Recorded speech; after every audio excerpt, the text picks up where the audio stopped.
the shadows lengthen in Carcosa. Strange is the night where black stars rise. Strange moons circle through the skies. Much stranger still is the lost Carcosa. Song of my soul, my voice is dead. Die thou unsung as tears unshed shall dry and die in lost Carcosa. Strange is the night where black stars rise, and strange moons circle through the skies. Much stranger. Why, hello, and welcome to Session 5 of Murmurs at the Abyss in Call of Cthulhu 7th edition. I am your keeper, Stu, and to my left is the player. Hello, I am Kimi, and I am playing Doris Daniels. I am an adventurer, world traveler, popular kind of pulp figure, and yeah, I'm good at shooting things and climbing. If I were a more smart-assy character, by the way, I'm Jim, and I'm playing Isadore Holzman, I would call you Dee Dee. But he's not jokey like that, so he won't. But I am your going slowly insane archaeologist. Yeah. It's really a shame. Yeah. Just losing sanity left and right. It's awesome. The slippery slope. And I'm CADave, and I'm playing Dr. Edward Freedman, psychiatrist, and slightly more sane guy. For now. For now. Hi, I am Pooja, and I'm playing Camilla Greenwald. I am a librarian who is holding on to that sanity by hook or by crook. All right. Does anyone, I wrote down some notes about what happened last time. Does anyone want to kind of synopsisize what happened, or? It sounds like you just volunteered. Yay. I can do it if you want. I do want. But this is like how I write notes. Parties find bees in their car. Talks with Agent Hoover about cult. Find Carruthers honey farm, bee box. Go there. Planted with fake evidence framing the party. Find the rest of the... Maybe you could make it a little more I narrative. was saying, These are my notes. This is how I come up with it. I didn't think that you'd ever be lacking in improvisational ability here, Stu. Oh, dang. No, this is like the after the right after the game. I just say, here's the things that happened. Yeah, there were a bunch of dead bodies in that barn. Right. So many dead bodies. There are 5 of them, I think. There 5 or 6? were a bunch of dead bodies in the barn. There were 5. Yeah, 5. And then the journals were from Drake Lambert and Samuel Campbell. I keep trying to call him Stephen Campbell. And Terrence Sharp. And they were framing us for stalking and murdering them. Except each journal only had 2 to 3 entries. So I feel like it was more of a power play than it was an actual attempt to frame us. Yeah, very, very hasty. Yeah. But it didn't matter because then the bodies came back to the animation. I wouldn't want to say, I want to say back to life, but there was not life there. No. Yeah, reanimated is a damn good term for that. Yeah. Or the freaky dizziness of And they that. tried to, kill us. Doris blew the arm off of one and is still coming at us. Yes. Yeah, so yeah, it was a check your trousers moment. Yeah, and they had their throats were slit. They were very, very, very dead. They were Yeah. super duper dead. Super Well, I dead. believe that our medical Except with doctor... the movement thing. Right, they were actually not mostly dead. They confirmed were that I were checked dead. all of them, and they were dead. Right, But then yes. they got up, so maybe I was in a rush, and I made a mistake. Right. I don't know. That's the obvious explanation here. slit throats. Clearly, I made a mistake. Right. I'm telling you, it's got to be that voodoo drug they use in Haiti. I mean, maybe it was a mass hallucination. That would explain why when you shot them, they didn't fall down. Nope. Can't shoot hallucinations. I've seen dead people. They were dead people. And moving. Weirdness. So you guys eventually got in the car and ran away. Well, And before didn't we that, run over the one of them? before that, we did burn down the barn. This too. Yes, you threw the lantern at the barn. Because I can hit the And- broadside of a barn. And did you also light one of the zombies on fire? The cow kicked it over. And kicked I did. Somebody did. Somebody. I remember somebody Be a hot did. town, I old emptied town my of the lit lighter That's open, right. and then threw the lit bit down and lit the dude on fire. It's like, I don't care. I like fire. Screw you. I'm like, okay, I'm going to run away now. And then All you guys- while I was trying to start the car. Yeah. And then when you guys got the car going, you started going back towards Ravenhearse, and then you decided to turn around and take an alternate route and head back. I love the moment of that realization where we discovered that our rental car had to be crank Yeah. started. Right. Like in the middle of this, what? Yeah, we realized that if we went to Ravenhearse, that would basically be like putting us on this road at night in the middle of like it would help in the framing of us. Yes. So we were like, well, we should probably head back to New York and find a place to say we've been all night, so they can't even place us on this road. Okay. And so we decided that we would take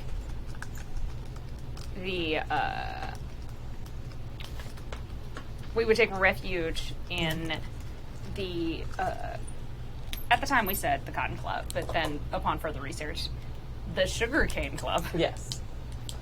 which is not a heavily segregated, run by the white mob location at the time. Yeah. Which we And- learned after looking at the Cotton Club this week. And also, Cotton Club mostly was black tie. This is true. The So Cotton you Club and also- your- the Cotton you and Club your is riding also clothes. really, really high end. Yes. I specifically said that I was going to have to change. Were you ready for black tie? Are I you wanna go that to thoroughly Fat packed? Sam's Grand Slam. Are you ready for white tie? Oh. No. Most Okay. privileged I wouldn't of all have the been. ties. But yeah, I have friends at the Sugarcane Club Okay. who can, cover for us to the pigs and harbor us for a little bit while we figure shit out. Excellent. Okay. So you guys head there, and it's probably late at night at this point. It's probably midnight-ish, I'm going to guess? Because it was nighttime when you guys... Yeah, by the time we get back to the city. Yeah, it's good. Yeah, we'll say it's maybe midnight, 1 o'clock. Place is still open, Yeah. but probably the evening is probably winding down. And I left myself notes somewhere. I can't find them now. Oh well. Because I sat and figured out what big band leaders were active in that era, Yeah, fun. and I think that's actually been one of the coolest things about this game. Like, even though we've been really clear that we're not playing 100% period accurate, it's been fun to, research things. Yeah. And I, Yeah. I started watching that Netflix documentary about Prohibition. I watched that in prep for the game Yeah, too. I started watching it. It's very fascinating. 80 bottles of whiskey a Yeah. year. That's a lot of whiskey. There was a serious drinking problem. Like, I mean, we tend to look back on it. I'm stalling so you can look up this thing. Yeah, go. So I don't but- know where it is. Yeah, but I don't know. Looking back, we tend to be like, oh, it's just like this, stuffy people, Puritanical bullshit. But it's actually right before the Civil War, the average American over the age of 15 drank. I think it was over. It was 88 bottles of whiskey a year, because we'd been this agrarian society where people had beer with breakfast and lunch and things like that. But then they switched once hard alcohol started becoming available. They just switched, not thinking about the drastic difference in alcohol content. Well, the thing is that the alcohol problem was a huge problem, and it was a huge problem for women. Yeah. And they were at the forefront of making those changes. And actually, surprisingly, even people like Zapata, who was the revolutionary leader in Mexico at that time, not a drinker, and actually forced all his men to not drink because he was afraid how alcohol would have an effect on his country and break everything down. So yeah, it was a big problem. It was and people were doing heroin like crazy, like it wasn't. So it's like a reversal of things here. Yeah. Okay. So there's the guest singer from Baltimore is a very young Cab Calloway. Oh, snaps. So they're playing with the house band, but he's come down from Baltimore for to do a show because he's starting to make a noise.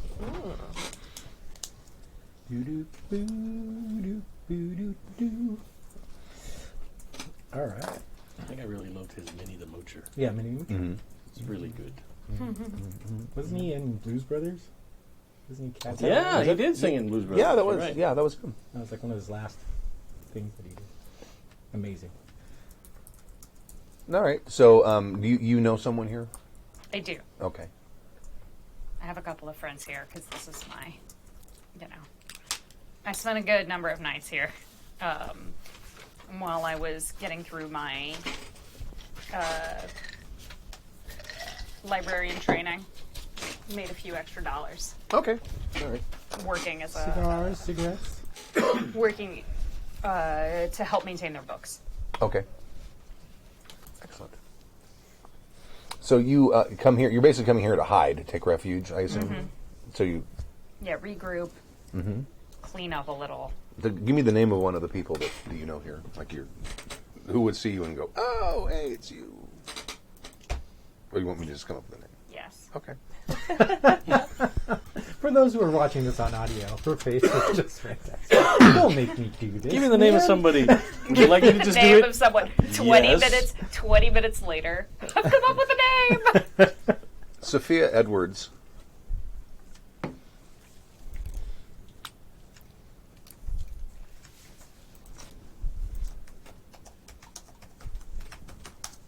Thank you. And this is the name of the club just fell out of my head again. Sugar Cane. Sugar Cane Club. Okay. So what do you want to ask of her? Sophia, there are... I need, my friends and I have run into some trouble and we need some place to stay for the evening. And I know you have some extra rooms in the back. If you don't mind, if Sure. you could just... Absolutely. Thank you so much, Anything else I darling. can help with? Any? If someone were to ask, just say, we've been here all evening. Okay. I can do that. Thank you so much.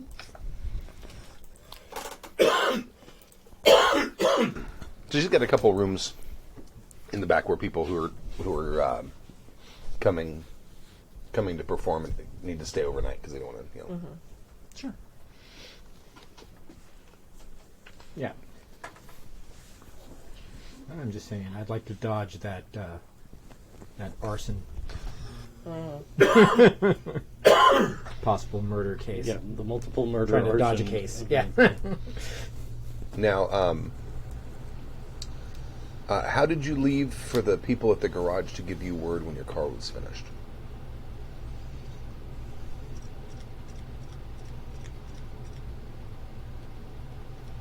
I probably left them my information from the plaza. Okay. All right. Because at the time when I left the car, I wasn't intending to leave the car. Oh, right. We were just going to go investigate So- and come back. So Yeah. uneventfully. So you still have a room there? We'll Yeah, assume. sure. Okay. All right. Okay. Is there anything anyone want to do during the evening? I'll probably get changed, and then I would imagine the club's going to be open for a while longer. Oh, probably. I don't know. In this, I have no idea. Does During anyone Prohibition? remember if we took the journals with us? I think you specifically Yeah, said you you were did. taking them. Okay, good. Because we looked. That's it what I you? remember. Yeah, I think you specifically said you were taking them. yeah. So yeah, well, however long it is, I want to be at least seen here a little bit. So I'm going to change in the Okay. rooms they've given us, and then go out there and start just enjoying myself. Mingling, glandadding, Yeah. dancing. Okay. I'm still sort of feeling the after effects of what we've been through. So I'm sort of sitting in the back, and I just purchased myself a bottle of something, and Okay. I'm working through it. All right. Not much of a drinker, but tonight I am. Okay. I think I'd probably go to sleep. I think, as a stress reaction, it's the, Yeah. what the hell is, what is happening? I'm going to go to sleep, and tomorrow it's all going to be fine. I'm just trying to get myself woozy so I'm not, riddled with nightmares. Probably will be anyway. I'm going to study the journals some more. Okay. I'm going to comb through them and see if there's anything else I can figure out, any other clues to who might have written them, since we are now we're quickly running out of members of this group. We're quickly running out of members of this group who are still alive. So... Make a spot hidden roll. Bum, bum, bum. Oh no, or no library use. I probably did. Ask our It's a librarian. 9. No, Regardless okay. of what it is, she does it. Like a man. You can tell the ink on the entries, because some of them will have like 3 or 4 entries, but none of them are like an almost full journal. There was never, obviously, whenever they came up with this plan, there was never enough time to actually sit down and write that much. But it looks like it was all written at the same time. When you look at the handwriting and the ink being used and how dry the ink is, all of that kind of stuff. Someone sat down and over the course of 15 or 20 minutes wrote 3 or 4 journal entries all at once.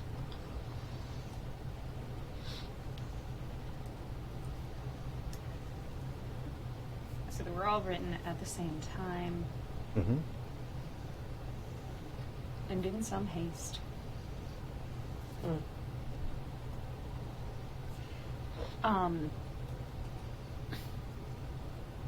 And then anything else I can tell, like handwriting wise or anything. Well, each one is written by a different person. Okay. Wonder if just thinking out loud here that did they each write these themselves before the gruesome act? We didn't see a knife there. Did someone else kill them all but willingly on their parts?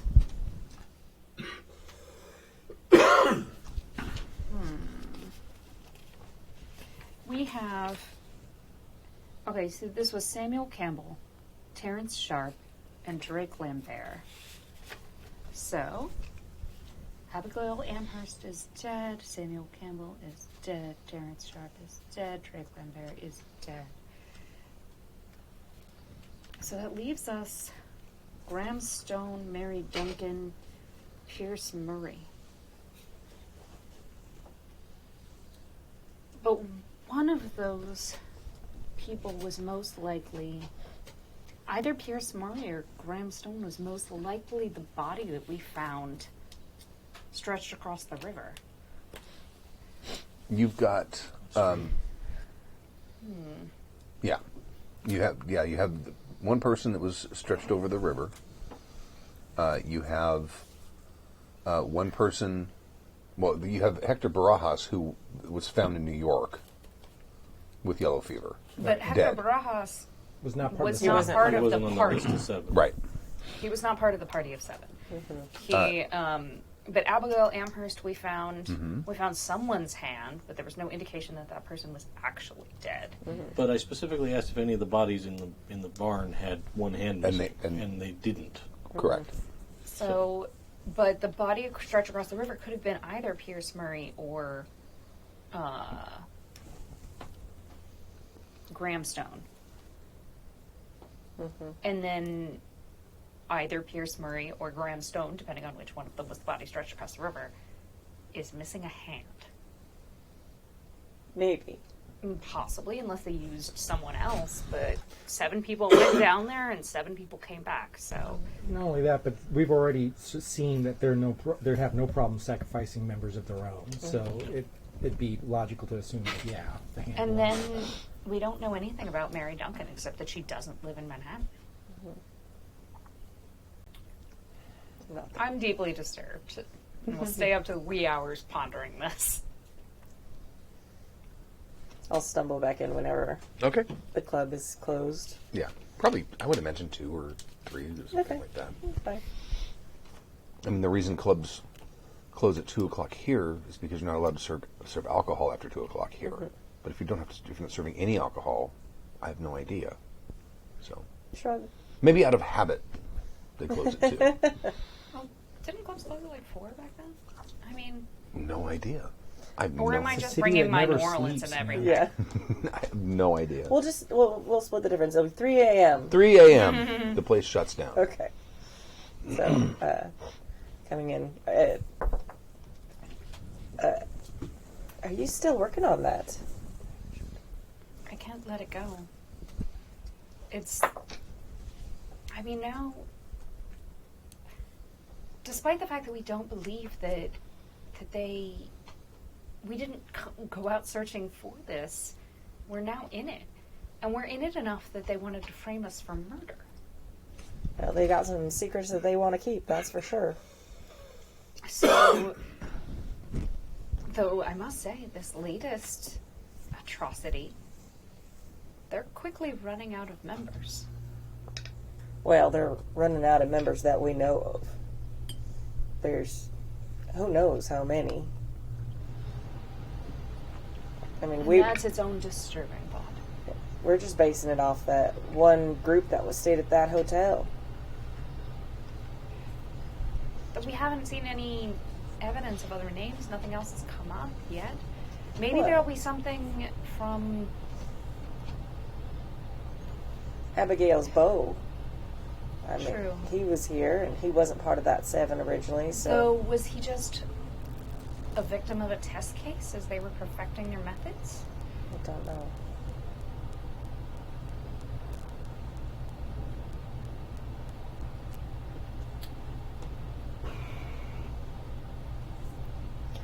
I'm going to say I'm kind of 3 sheets and crawling into somewhere to sleep, so which is why I'm not taking active part in this conversation. Yeah.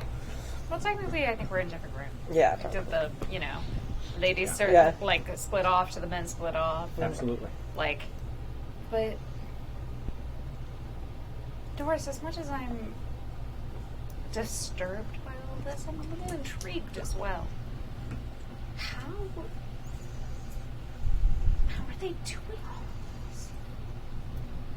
It takes a mighty amount of planning, that's for sure. I am both impressed and disgusted by what we found, truth be told.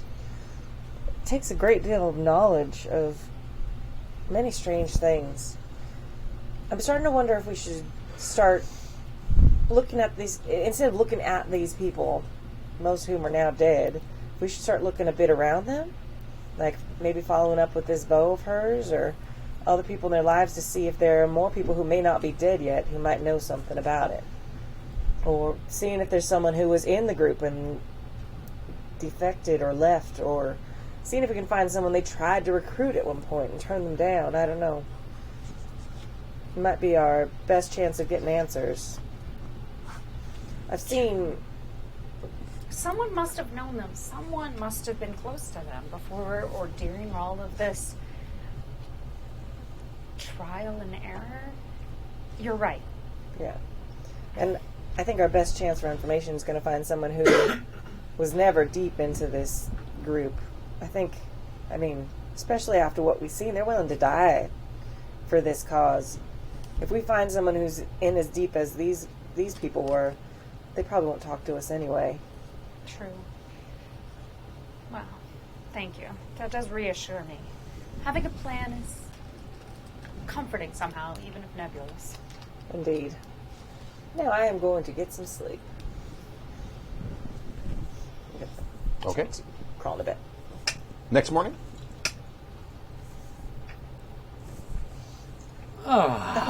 Did you stayed at the club? Yeah. Okay. All right. I would have stayed with everybody. Okay. Rather than be like, oh, it's 3 o'clock in the morning. Time for me to get back to the Plaza Hotel across town by myself. Right.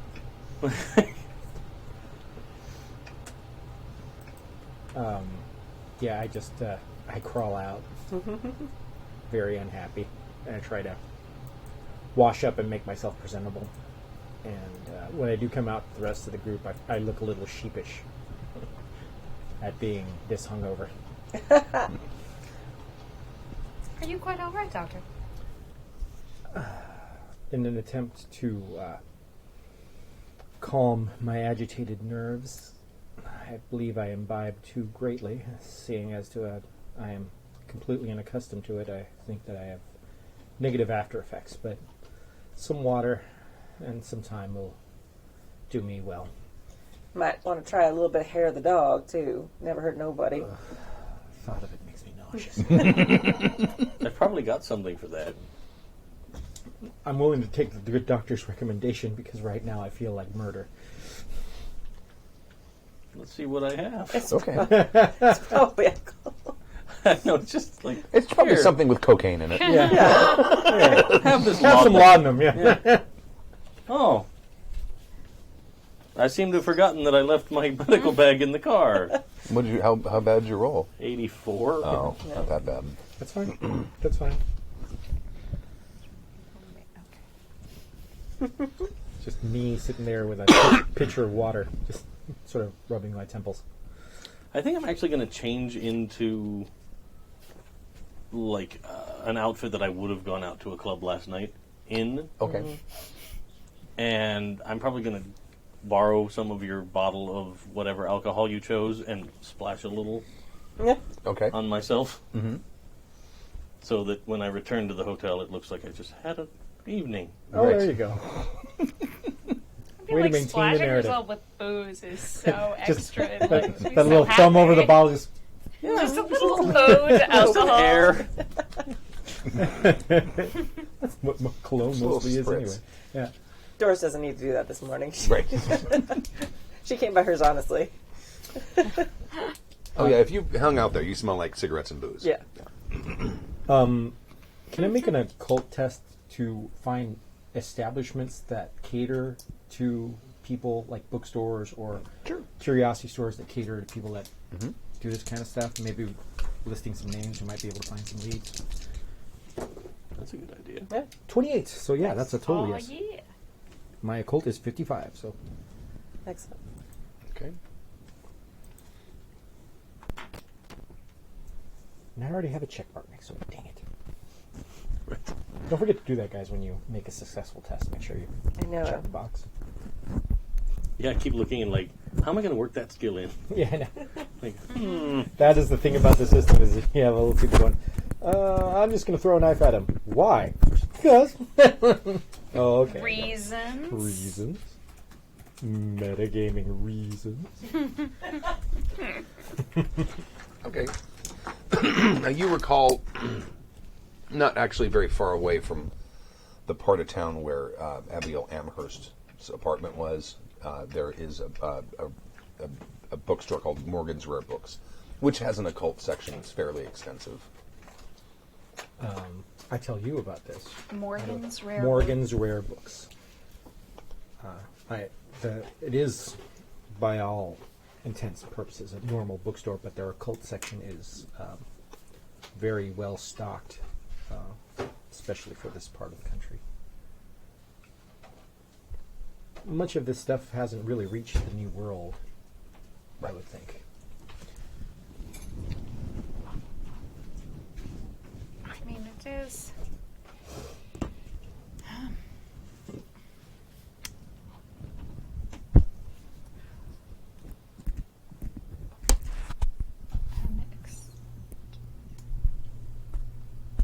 Yeah, mute your mic.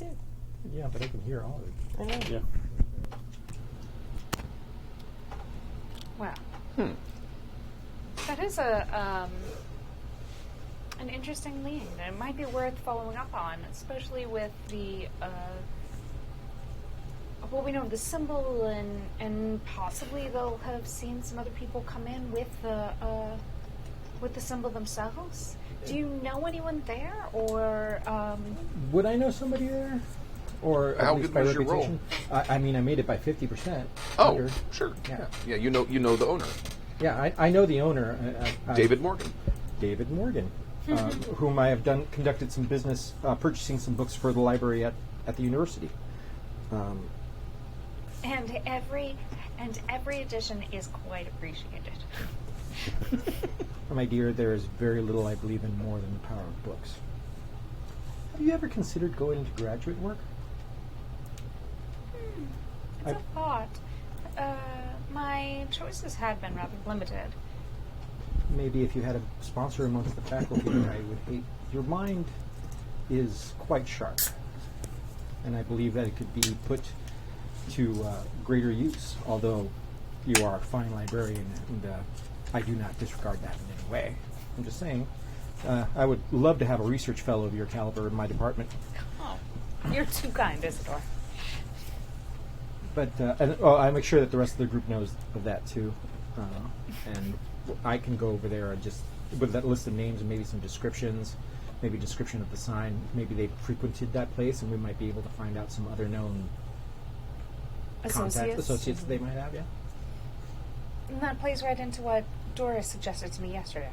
We find someone who may have been tangentially related to the group. They may have more information and be more willing to talk to us without then, attempting to kill us. If we are willing to entertain the idea that what we saw at the what was it, farm, or was it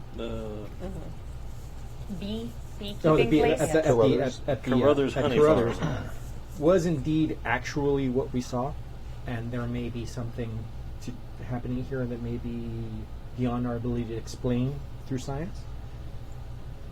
There may be a lead there as to what they did. If there's any place in this city that I know of where they would have been able to research information to find something this disturbing, that would be the place. Or at least be able to point us in the right direction. Or at least maybe we might be able to find those missing volumes of that author, the monk. I can't quite remember his name. Thomas of Bath. Thomas of Bath. That they may actually have something like that. True. And it's... If they're intent on spreading plagues, then I feel like, are just duty-bound to stop them from that. There's nothing that... I mean, there's an immense amount of suffering they've caused already.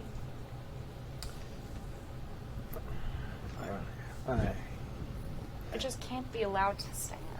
I don't believe there's anything more noble than to live in service to others. And although I would like to leave this in the FBI's capable hands, I do not know if they're willing to take these things as seriously as we are. At the very least, we might be able to find more information that may lead them in the right direction. Doris nods, like she's willing, helping people, and she's just thinking about discovering new things and getting credit for finding new things. Yeah. Thinking That's her about that motivation. skull. I think that even at this point, if we chose to try and abandon this endeavor We're in it and now. go home, they know enough about a disturbing amount about us. Well, Already. their eyes are upon us, and whoever if they're basically just tools in a larger scheme, we are definitely been identified as persons of interest to them. So I don't think that we're going to simply extricate ourselves from this by walking away. Agreed. I'm going to take Sophia aside and just say,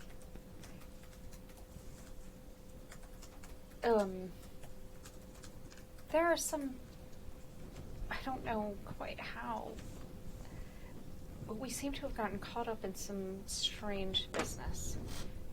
If you see anyone with this mark, and I show her a sketch of the, question mark coming out of a jar. Right. Tell them nothing. Act as ignorant as you can. I don't want any ill to befall you or the club. But I'm very worried. Maybe you should pull up stakes. I've thought about it, but it's not just me in this, and we have no idea how far their reach is, except that they, even up to England. Mm-hmm. And I don't know how much we can travel before we find out what we're dealing with. Don't you have family in Europe? In France, yes, my father, my half-brother. And although they've been very kind, they're slightly distant. And I would hate to bring this kind of trouble to their doorstep. Unless it's a last resort. Well, that's kind of what family's for. True. I'll think on it. And thank you so much for your help last night. Mm-hmm. Of course.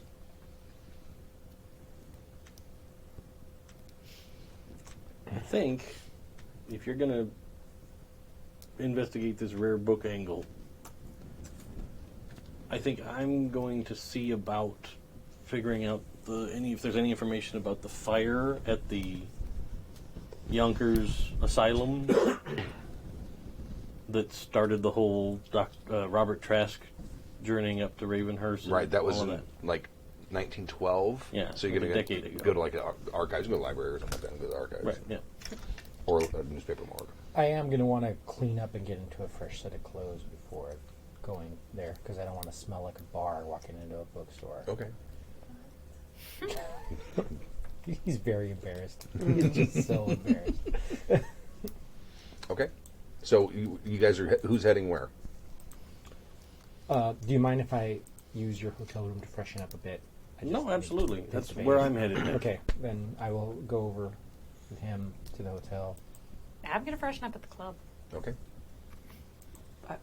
I'm fine. I feel great. I just want a fresh change of clothes. Has your newspaper contact? He was in the city, correct? My publisher? My book publisher?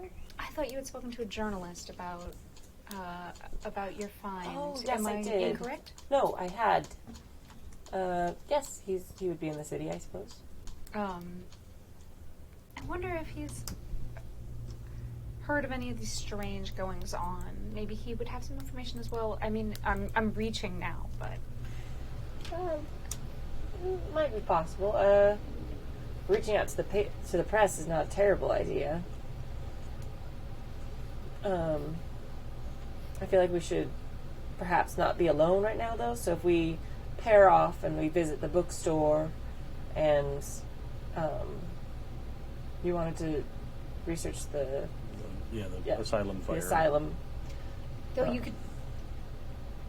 The newspaper office would have That's true. old copies. Yeah, they're historical in the, records. Yeah, Yeah. exactly. So, Cool. They call it the morgue. well, there you go. The newspaper morgue that he was talking about is at the Got newspaper. it. Okay. No. Guess which one of us has a degree in journalism? All right. Then, yeah, perhaps I will go with the doctor and see what I can find while he's looking into the fire. I feel like the connection with Trask and then with the Thomas of Bath's writings and back to England with Trask after he was in our care and all of that. I feel like it's got to connect in here with this group somehow. Well, if you would like to accompany me to the bookstore, I can think of no one better to search a bookstore with. Yes, I will be happy to go with you. I do always like to expand my contacts in the dealers. I'd be happy to introduce you. So you two are going to the We're going to the bookstore. They're Where going to bookstore? the Newspaper morgue. Okay. The newspaper morgue. The morgue for paper. Yeah, for paper. Okay. So we'll start with the bookstore first. Now you go back to your hotel. Yes, He freshens up. yeah. I do as well. They inform you that the car has come back from the cleaner. If you would like to inspect it and see if it meets with your approval. See what's wrong with it Fantastic. now. Yes. So now we have a rental car and my car, so we can go two different directions. Yeah. Okay. Do you drive? What does that take? Let's see. Drive auto. Drive auto. Drive auto. I thought you. No, I don't. You have I mean, you have it at 20. I to have it start, at 20. but, And like, I don't feel like I'm going to go like Dukes of Hazzard on it. because but- I wouldn't drive. That's not a thing. I mean, it's an everyday skill. Yeah, I'll just take the rental car. As long as it's not a under pressure, like you're not like, oh, quickly, it's time Like for I'm a high saying, speed man, chase. I'm not gonna. Yeah. I'm not gonna dim Dukes on this. I'm just gonna, I feel like the amount of fate tempting that is happening I know. right now. I'm gonna get them cultists. that just means it's gonna get interesting. Interesting is good. Okay. Yeah. Alrighty. All right. So you guys head to Morgan's Rare Books, and it's a big place. It's like a 2-story. It's one of those storefront places. From the Yeah. hotel, can I call ahead and see if Mr. Morgan is there and available to see us? Yes, he's there. Okay. Yeah. I just basically tell him or whoever's answering the phone they're going to be there in blah blah blah time. I would appreciate a minute of his time if he can afford it. Yeah, you'll be there. It's kind of a storefront, but Like when you walk inside, it has one of the big open sort of balcony thing, the sort of square thing. So there's books up on the second floor, and there's books on the first floor. It's huge. I mean, it's as big as a small library. It's one of those things where I wish you could smell it. Right. Picturing it so vividly in my mind. And the rare book section is in the basement, and that is under lock and key, and you need to either get a hold of him or the assistant or the manager or something in order to have access. The owner. Or pick the lock. Shady. Okay. Yeah. So I just walk in and I go up to whoever clerk is and it says, "My name is Dr. Isadore Holzman. I'm looking for David Morgan." Oh yes, you called ahead. Let me go get him for you. Thank you. And she leaves and comes back, and he comes out, and he's kind of a short little round man, and probably like 5'3", thick glasses. He comes out and says, "Oh, Mr. Morgan." Mr. Holzman, very good to see you again. How are you?" Very well. This is my associate from the university, Ms. Camilla Greenwald. It's my Good to meet pleasure. you. She's our librarian at the Oh, university. excellent. I've heard you've been instrumental in procuring some additions to our collection. I do what I can. I do what I can. He has been quite forthcoming in at the very least researching where I can find certain books if he did not have them available. But is there somewhere we can speak privately? Well, certainly we can go to my office. Oh, thank you. Takes you. I don't want to gab about this like in the middle of a goddamn bookstore. He takes you back to there's like a back room, and his office is on the first floor back there somewhere. He sits down and closes the door and says, "What can I do for you?" Well, there have been some people that have been responsible for some activity that we've been looking into, especially in the procurement of some odd books and some information therein. I give them a list of the names Of the books? of the books and of the persons involved. One of them living very close by. And have you heard of any of these individuals? Have they come by or? Yeah, Abigail Amherst. I haven't seen her in a long time, many months, but she used to come in regularly. You give her the complete list of names. Yes. I give her the names, and then also the, we're looking. It seems that they had a specific interest in the works of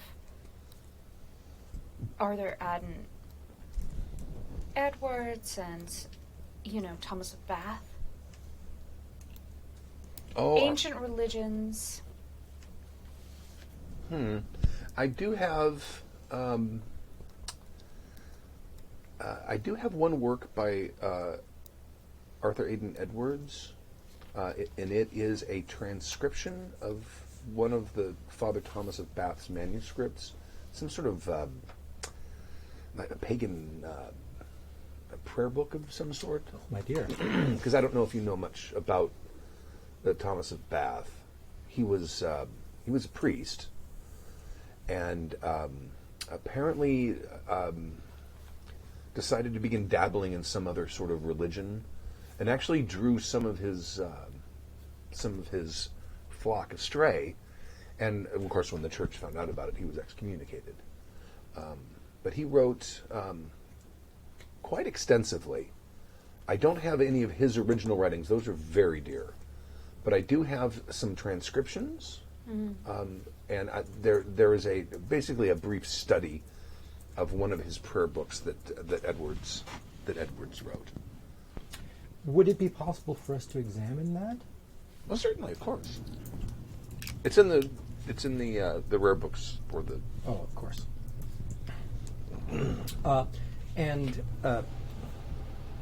Did anyone else? Was it just Abigail, or did anyone come with her? There was a gentleman who would come with her. I believe his name was Hector. Was never introduced. And she would come in with a few different people. She would spend some time in the basement. And then it seems after an amount of time, she would bring friends or associates with her. She said it was some college research she was doing. I would feel remiss in not informing you of this, but there has been some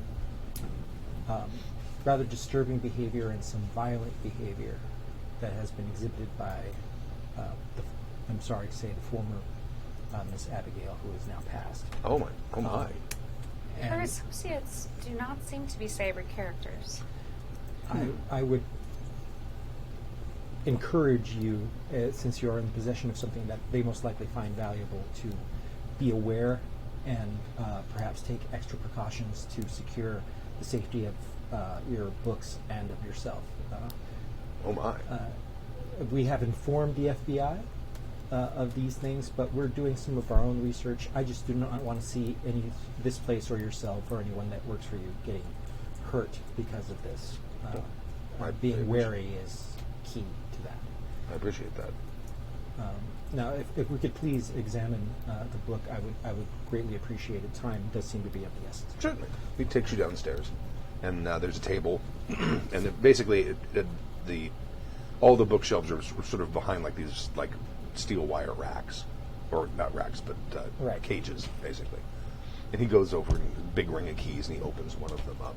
I take the gloves that are probably set aside for this, and I hand you a pair of your size, and I take a pair of myself, and wait for him to bring out the book as most likely come. And he brings out it's almost like a folio. It's a hardcover, but looks like it was hand bound. There's only a few pages in it. There's only 4 or 5 pages in it. Right. And but right on the cover, as soon as you see it, there's the sign. There's the sign.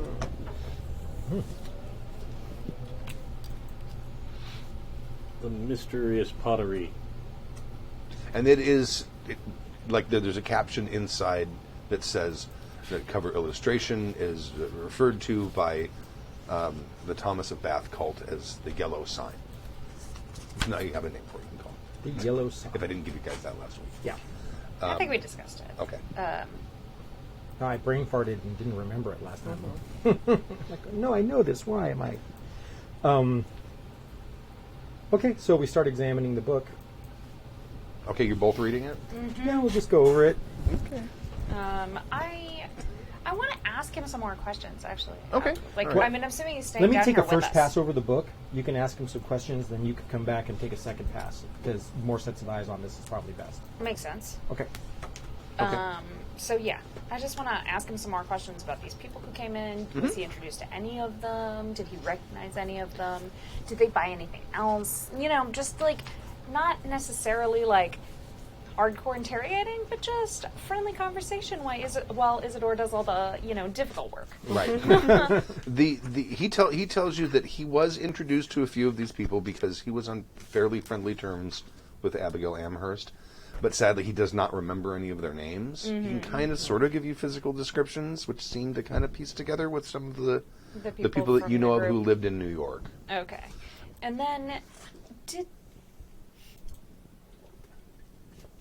I want to ask if he has any other if he's ever come across the yellow sign before or on other works, or is it just Thomas of Bath stuff, or He does have one other book that has that symbol on it in his collection. Oh, and what work would that be?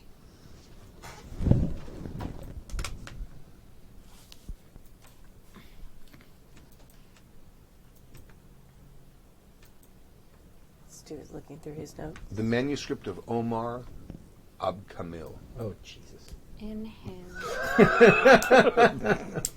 It's what? I'm sorry. Manuscript of Omar Abkamil. Kamil.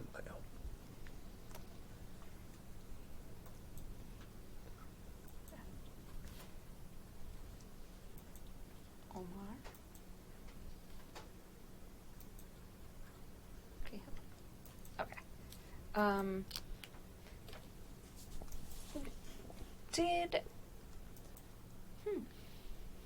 It's interesting. It seems like a far cry from Thomas of Bath.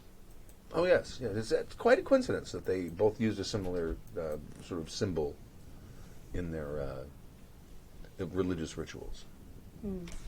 I can bring it out if you would like to. That would be lovely. Thank you so much. Oh, The way he made that move, I thought he was pulling out a gun. No. Yeah, especially with I was the like, noise. holy crap. I was like, whoa! I didn't mean it. This guy's part of the cult. Now it's a fight. Okay. So I'm gonna. You guys are reading. I'm gonna switch to the. Cool. And you guys are going to the newspaper morgue. Yes. And you are trying to find out what. Anything about if they knew what happened with this fire, if it was thought to be arson, if it was an accident, lightning strike, like any associated stories about this fire, Right. that then we could see if maybe that lines up with, like, if this group of cultists has been active in New York for a decade, like, that's a bigger organization than we were thinking Right. dealing with. There was an arson investigation.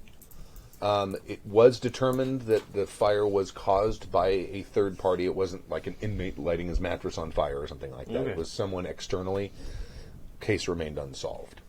All right.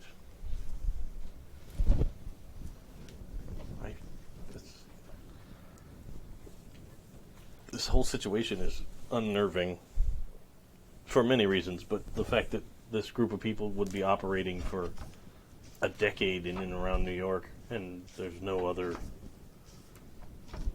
incidents where they've been caught or accused or anything about it, that's... How old did Abigail look? She's probably in her mid-20s.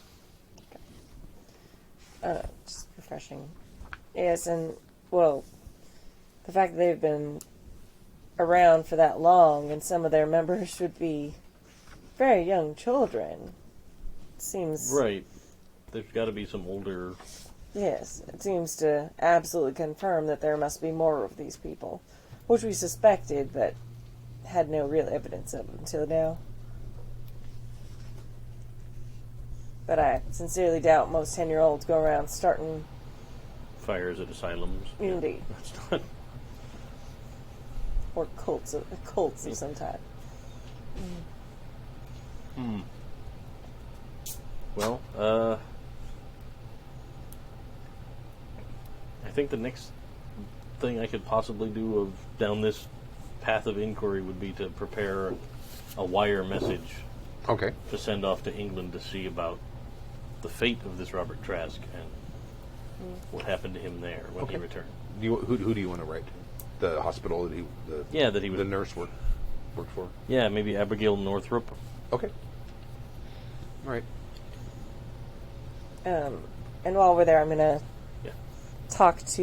find the reporter that I talked to about my skull story.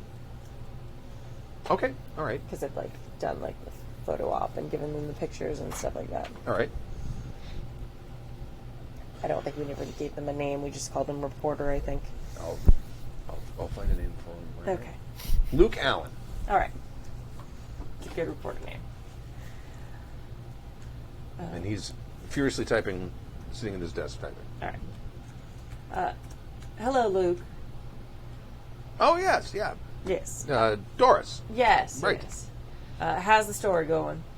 My editor has it now. They're doing a little bit of fact checking. And my guess it's probably going to run Sunday's edition. Oh, excellent. I was wondering, while I've been out discovering species and such, I've run into some odd things. I was wondering if there had been any other strange things happen, and I know there was the yellow fever outbreak not too long ago. Mm-hmm. Oh, yeah. Mm-hmm. Anything else strange with, I don't know, finding dead animals, something akin to the occult? Well, they find dead animals and stuff like that all the time. Right, but I don't... And some of them cut up by people. But, anything that seemed ritualistic or strange in any way? Not just...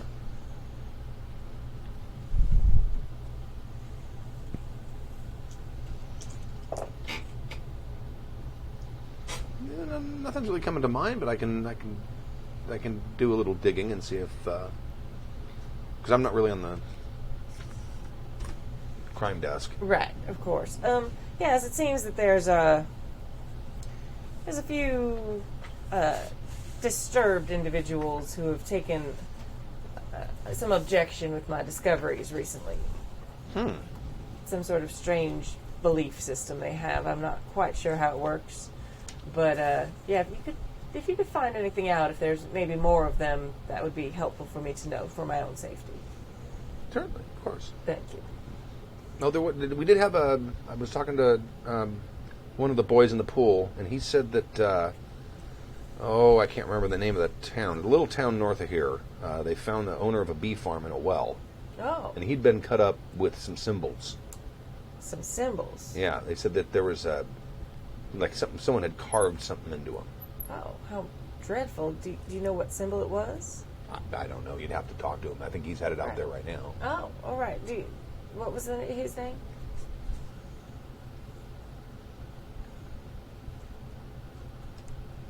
Reporter B. Reporter B. Lewis Smith. Scoops McGillicuddy. Scoops McGillicuddy. And you say he's already left, or can I catch him? I think he's already heading out there. Oh, well, perhaps I'll find him when he gets back. Well, thank you so much for your time. I'm looking forward to the story. Thank you again.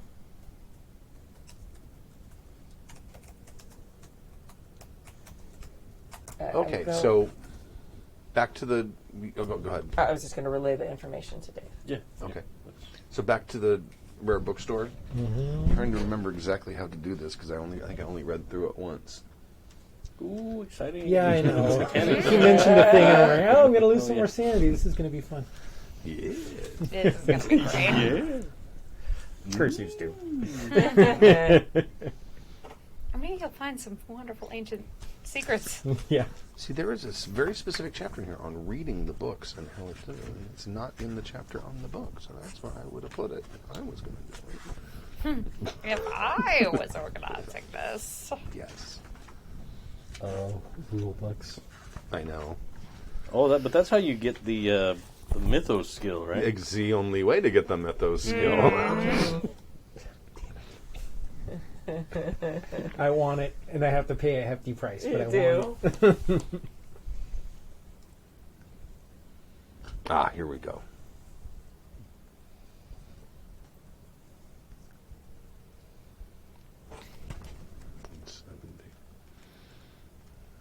Excuse me for those of you listening at home. I wasn't anticipating the used bookstore yet. I think that would happen later.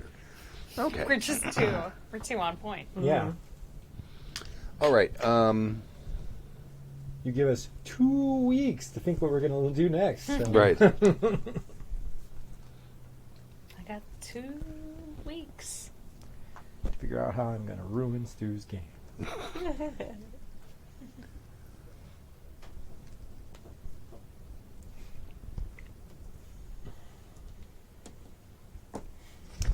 Don't think it's a good idea to follow that reporter out there. No, we don't want to be anywhere near there. That's Yeah. fine. Okay. Unless it proves we know exactly where it is. It's like, some bee farm. I just show up. I never told you the name of the bee farm. Yeah. Both of your books are written in English. Yours is a translation, and yours was originally written in English. So you each need, at this point, to make a language skill roll. Which language? English. English. Oh, duh. Sorry, that was dumb. Because, mind you, if it was written in Hebrew, Egyptian, and Oh my god, Sanskrit, how did I fail this? I got a 79 over a 70. Okay. I mean, that would explain how I failed it. That's exactly how you fail things. made it. Oh, you made it. Okay. Yep. One of you can read English. Well done. Well, his book. The other of you is a librarian. Yours is a translation. It has like the original language, and then next to it, someone has handwritten in the translation. What is the And their original penmanship was atrocious. I'm blaming them. Yes. Probably Arabic. Okay. So the first thing that you would do at this point is roll 2d4. Oh, no, wait. Can I push this? I really want Yes, to you can push this roll. You can absolutely push this roll. and I'm going to ask for a magnifying glass. Okay. So they can make it a little larger and possibly more legible Okay. that way. You go ahead and do that reroll. Okay. Let's see if this could go slightly better. Or atrociously wrong. All right, so... Yeah, It's a 19. okay, so you made it. All right. I was about to say, is that a 79 again? And I would cry, but it was actually a 19. So both of you are going to roll 2d4, and that's the amount of sanity you lose. Yay, us. All right, another 5 points. Oh, 5. That's the good threshold. And I reread the rules and figured out how the intelligence roll works with that. And it happens when you lose 5 points. I lost 4 points. Well, I've been losing it in 5-point chunks. So you just mark off 4 points. Nothing horrible happens to you at this moment. Yeah. Okay. And you also both gain 8 percentiles in Cthulhu Mythos. Ooh. That's a big jump. It feels like a lot. I Yeah. mean, nothing to like And then write home about. But And then a I'm lot. going. Then I'll I describe. wouldn't necessarily be confident in that skill, but You. The thing that is most disturbing to you about the book you're reading is some of the prayers you have seen before in a very different culture, in a very different place, but they're almost identical. You know what I'm talking about? Yeah. Okay. Along with the symbol and the mention of a particular lakeside city, all of these things are suddenly, from two vastly different cultures, seem too awfully similar. That this was not just some strange little cult in one little part of the world you happen to be in, that this must be something bigger. So that is the thing that disturbs you, probably, about this. And I would go ahead and make an intelligence roll. If you fail the intelligence roll, you do not take that sanity. Otherwise, you take that sanity. I think. Come on, 66 Oh no! or You better. take the. Let me double check. I thought it was like I wrote it all. I just wrote it out because I looked it up right after the last session. Okay, if you lose 5 sanity, you immediately make an int check. If you fail, you suppress the memory. If you're successful, you have temporary insanity for 1d10 hours, which starts immediately.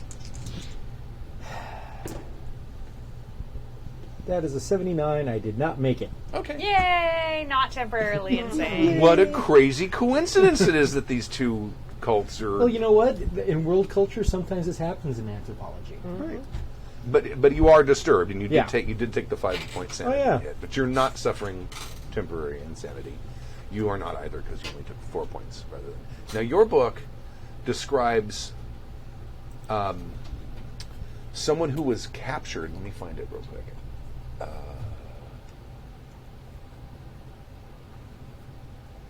It was written. This book was written in the 18th century. The handwritten text. I'm sorry, it was written in Turkish. And it described someone called the Yellow Wanderer. I can read Turkish. Oh, you can. Okay. Turkish prison, man. Oh, that's right.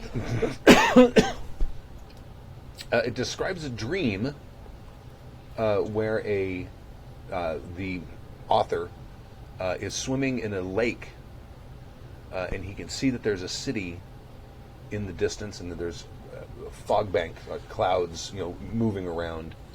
And as he's swimming, he's making almost no progress whatsoever. And then he starts feeling something underneath trying to grab onto him and pull him down, which it eventually does, and that's usually when he awakens from the dream. And then there's also in that same manuscript an account of when he was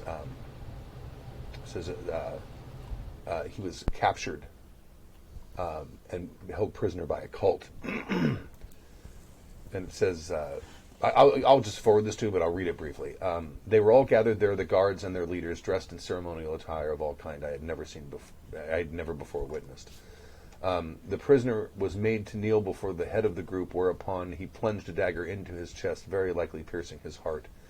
There was little struggle as the prisoner died.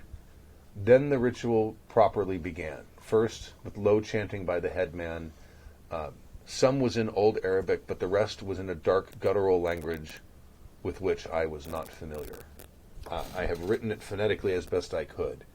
And it says, "O wanderer clad in yellow, hear us," and then some stuff.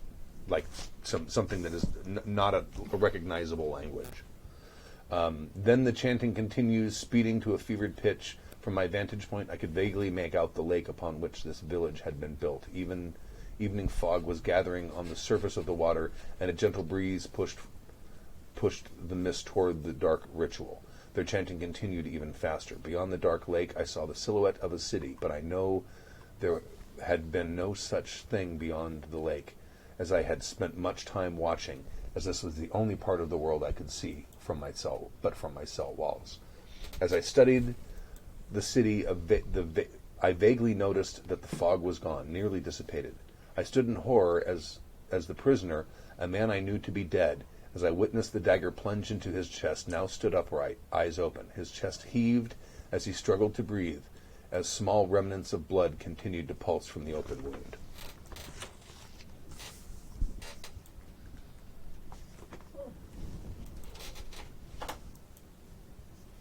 And I will cut and paste this and put this in the Slack for you. Thank you. Can you print it on pretty paper for me instead? You know, I might be able to do that. I have a file to keep, you know. I love games with props. Make me happy. I mean, it is literally my life. Yeah.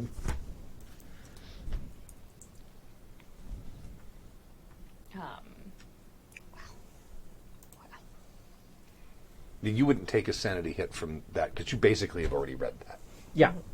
No, but the thing and is... studied it extensively. The thing is... Yeah. All right, well, yeah. Well, there'll be some role-playing along with that. Who is this yellow wanderer? Also...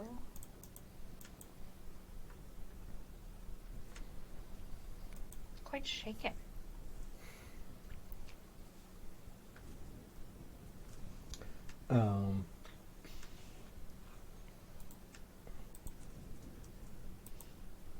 What does any of this have to do with... But Isadore, I mean... Well, I take off my glasses and I'm sort of rubbing my temples, and I'm going, I believe that the reach of this is... Well, let me connect the dots for you that I've connected. Perhaps you might have further insights. In my research, as I have told you, this sign has come up before. I have also had access in my studies to certain rituals that were thought to be practiced by small, isolated groups in the Middle East.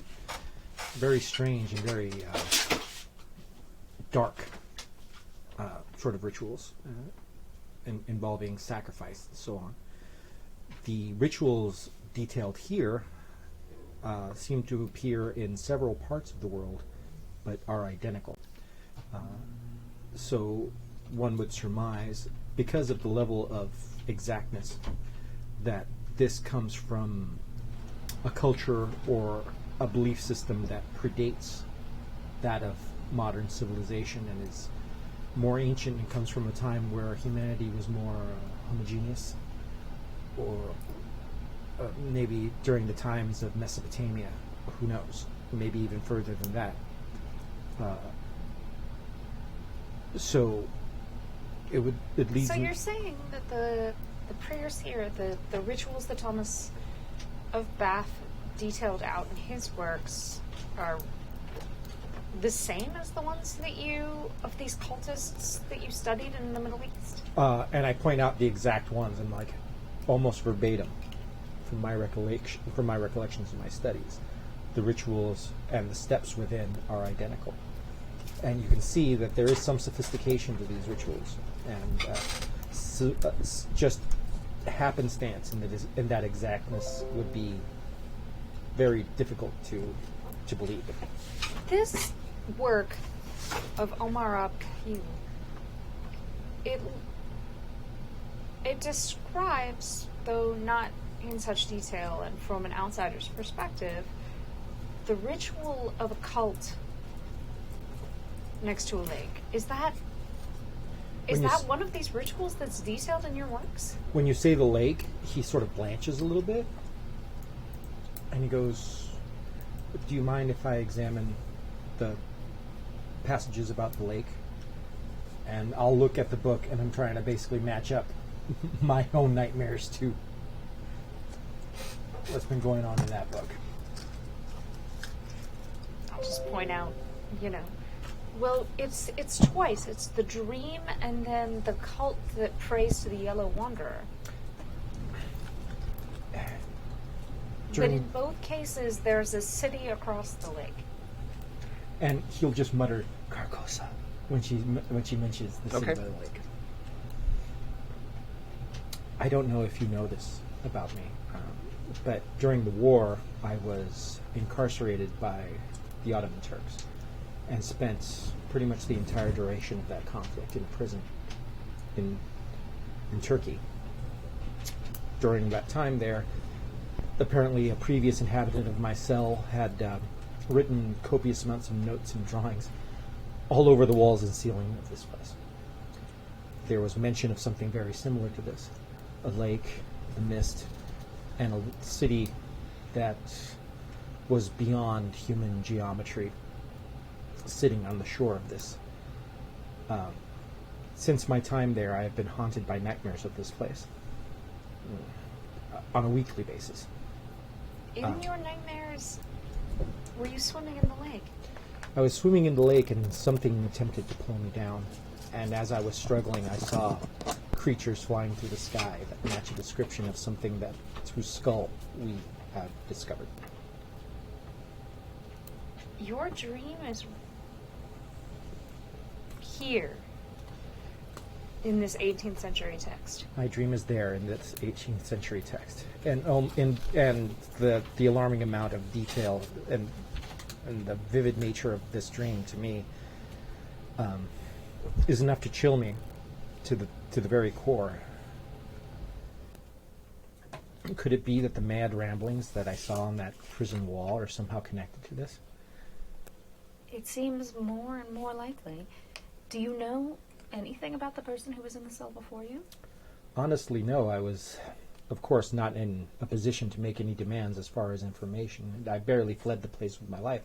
If it wasn't for the fact that I was convinced that they were drugging my food due to the severe hallucinations I was having and spending time in the infirmary, I may have lost my life there. I refused to eat or drink. I was down to nothing but skin and bones right before the end of the war, when I was rescued by a fellow that brought me to the States. I am more glad than I can say that you made through with your life. Thank you, my dear. I appreciate that. But I ask Mr. Morgan if anybody's really been showing any interest in either of these volumes as of late. Not recently, no, but definitely I do remember that Abigail Amherst asked about both of these. In fact, one of them, she had asked for numerous times and was able to facilitate a bookseller who had a copy that was willing to part with, so I was able to acquire it. So she actually facilitated my acquisition of one of them. It would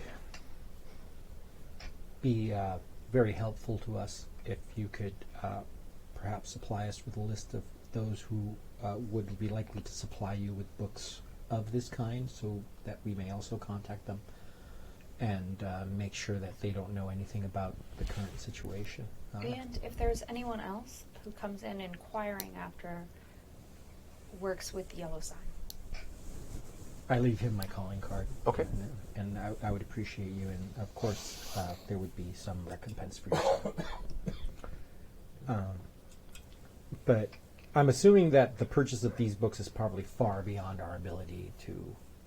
Well, they're probably, each of them is probably about $1,000. Yeah, they're probably super duper expensive, so I'm not going to even bother with that.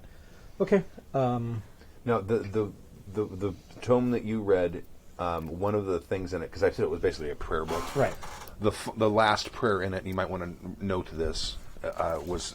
And also, you should probably write on the back of your character sheet, I think there is a spot where you can write about the mythos tomes that you have acquired, I believe. Traits, I believe skiers in position. Is it there, or is it, am I thinking of like the expanded character? Because there's also like a 4-page. Arcane Tome Spells and Arcane. Yeah, there it is. There you go. Yeah. So you've got... I got the poem already. You got the manuscript of Father Thomas of Bath, and then very specifically write down the Covenant of Aldebaran.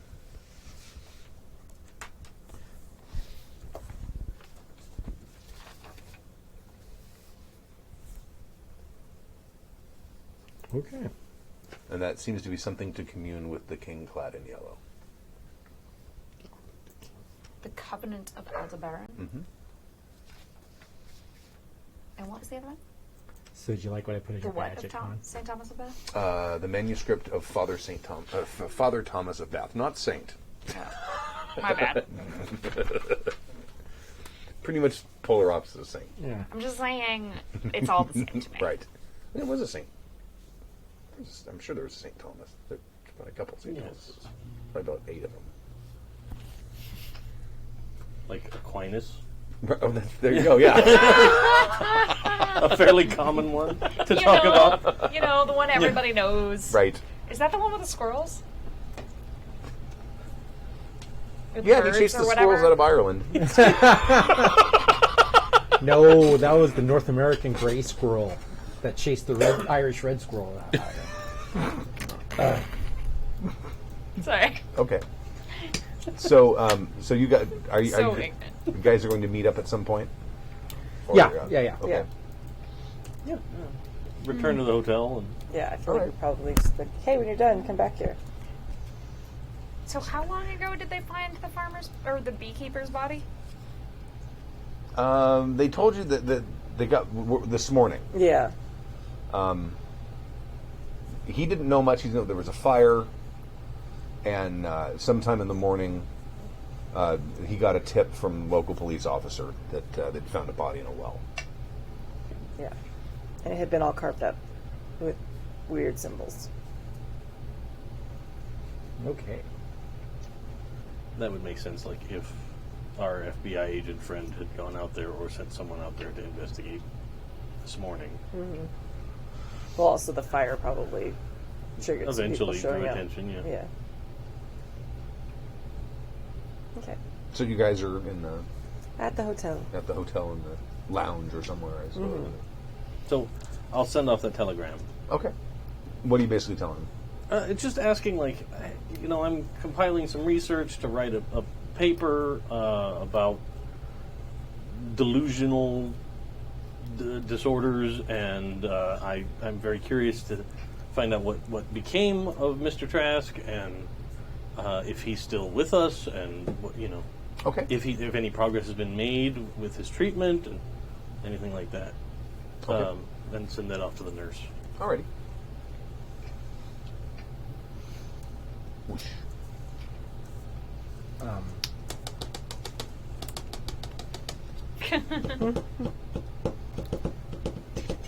All right. Now, I think that if we're going to discuss this stuff, like the lounge and stuff, probably isn't the best. I'm a little bit paranoid about people overhearing what we're talking about. I'm assuming that one of our rooms has a Yeah. sitting room Yeah. attached to it. Probably. Well, we came up with some pretty interesting things at the bookstore. Apparently, what was her name? Abigail? Abigail had frequented the place, and she was at times accompanied by others. The one person, our first yellow fever victim, Hector, I believe is his name, was also associated with her there. We found 2 volumes. And many other people, Oh. especially in the last few months or the last months that she visited the bookstore, she brought several others with her. Though no one that she ever introduced the owner to.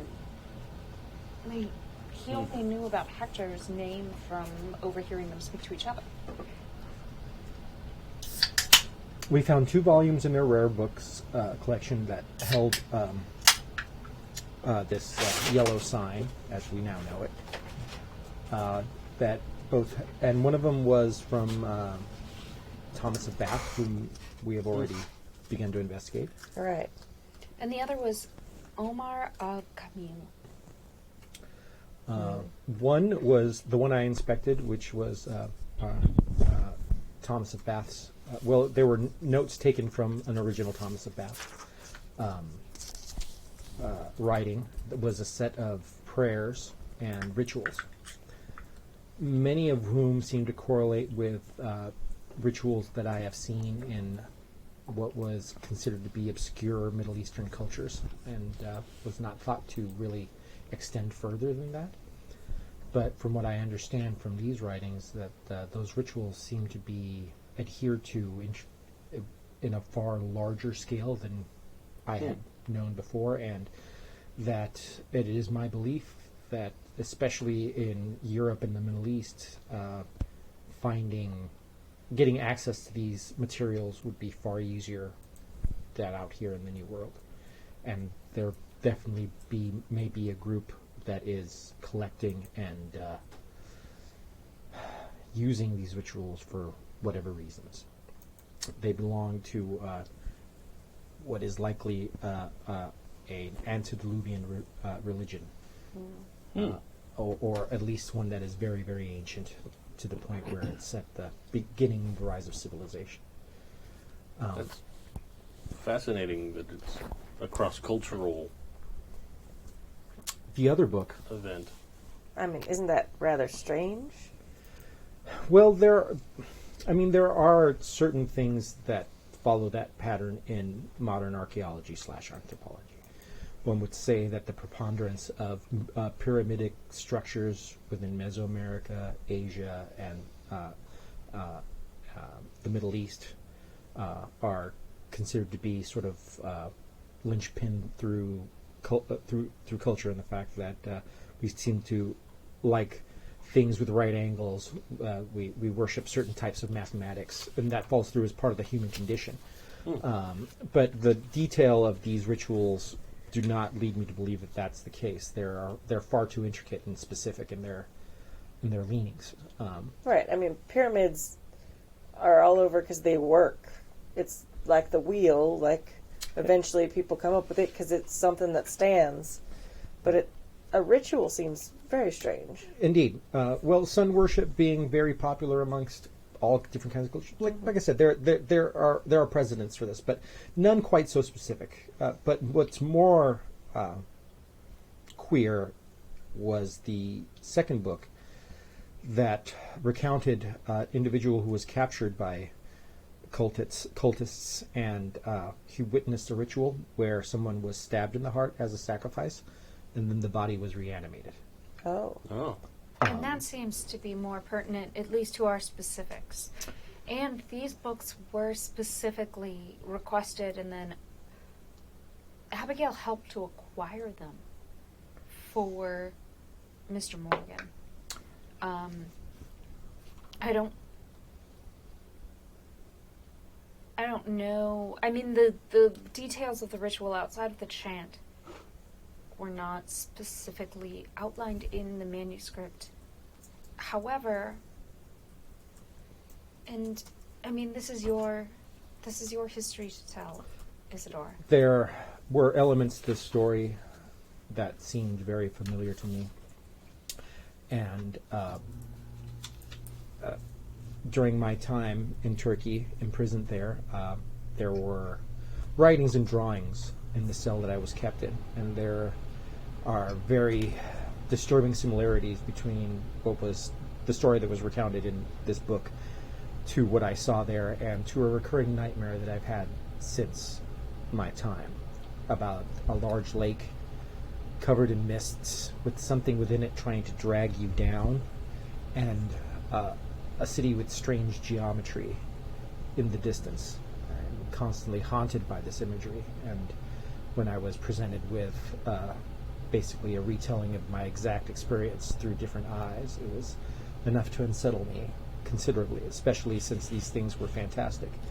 And I am sorry, Doris, for not mentioning this earlier, but in some of these visions, sometimes I see flying creatures that match the description of that skull that we had found. Really? Vaguely, as in they're large birds with extended heads. I just see them off in the distance. But I have to say that drawing that connection once we discovered that skull was disturbing to the point where I did not even wish to mention it because I hoped dearly to the mighty God I pray to that there was no connection between the two. But now seeing this, I am now very sorry that I did not ask more questions or take more copious notes about the things that I saw within the walls of that prison. What would have been the reason at the time? You did not know. I hate to ask you more questions and to revisit such a terrible place in your mind, but do you know anything of the person who decorated your cell so? I do not know. As you know, I was not in a very good position to make demands or ask questions of my keepers at that point. I would imagine not.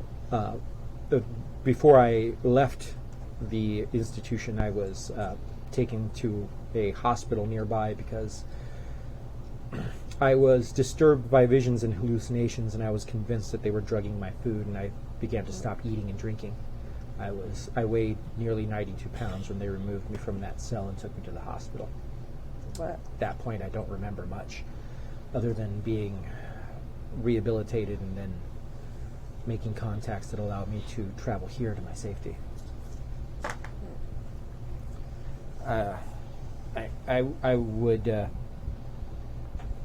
I would be loath to return to that place to examine those walls again, but we don't know if that place still exists or whether the madness on those walls would lead us to anything concrete.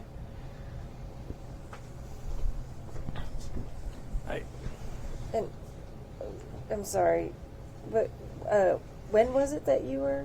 How many years ago?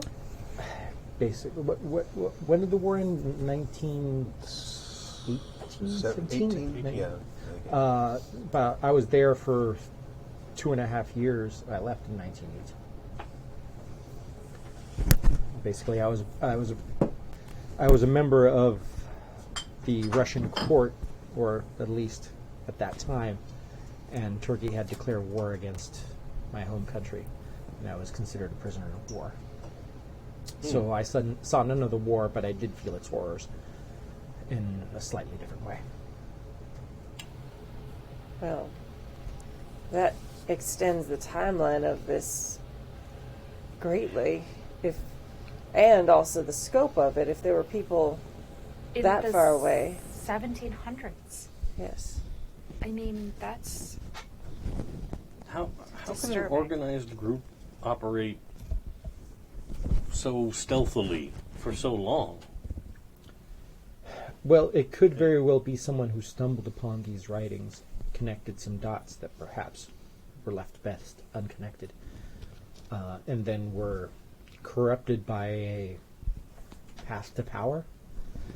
And Okay. there are madmen who would not only do this, but draw people to their cause, especially if they're fodder that they can simply use, as we have witnessed. It is obvious that whoever is in charge of this organization does not really hold the lives of his underlings in great value.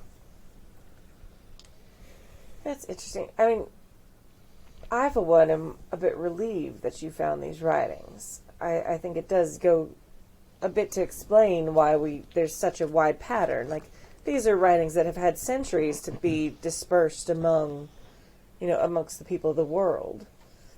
If every few centuries or every few decades someone stumbles upon them and decides to start a cult about it, it at least gives a through line and a reasoning for it that is something other than some great conspiracy or some all-knowing organization. I mean, it seems as though Abigail helped procure these, and that's the most recent one. It seems like there was someone in your prison who had read them. I think there's something to this European connection that we've been bandying about, in the fact that these writings and access to this type of material would be far easier, closer to the source. I think True. that we have I been mean, somewhat protected by our remoteness. the link to Father Thomas and the popularity of the occult across the pond is quite a bit stronger than it is here, I feel like. Maybe we're just a bit too new to have ghosts. Or at least the obsession with them that it seems like our former masters Well, have. mysticism is in the uprise. We're seeing seances and those type of things happening more and more commonly. I never really put much stock into them. I always thought them to be parlor tricks and a bunch of humbug. But Entertainment. Please. People who come in and have you all sit around and hold hands in a circle, just trying to fleece the old ladies who have too much time and too much money. But I will say that in my personal practices in religion, I do have a great belief in a power far greater than our own, and I do have a belief that there are certain things that are perhaps kept hidden from mortal eyes that should remain hidden. Things from the past, things from a time where myths and monsters were far more real than they are today.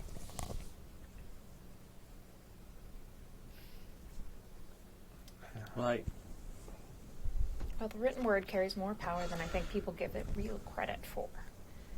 But I can't help but worry about those members of this group here who are still at large. But I guess,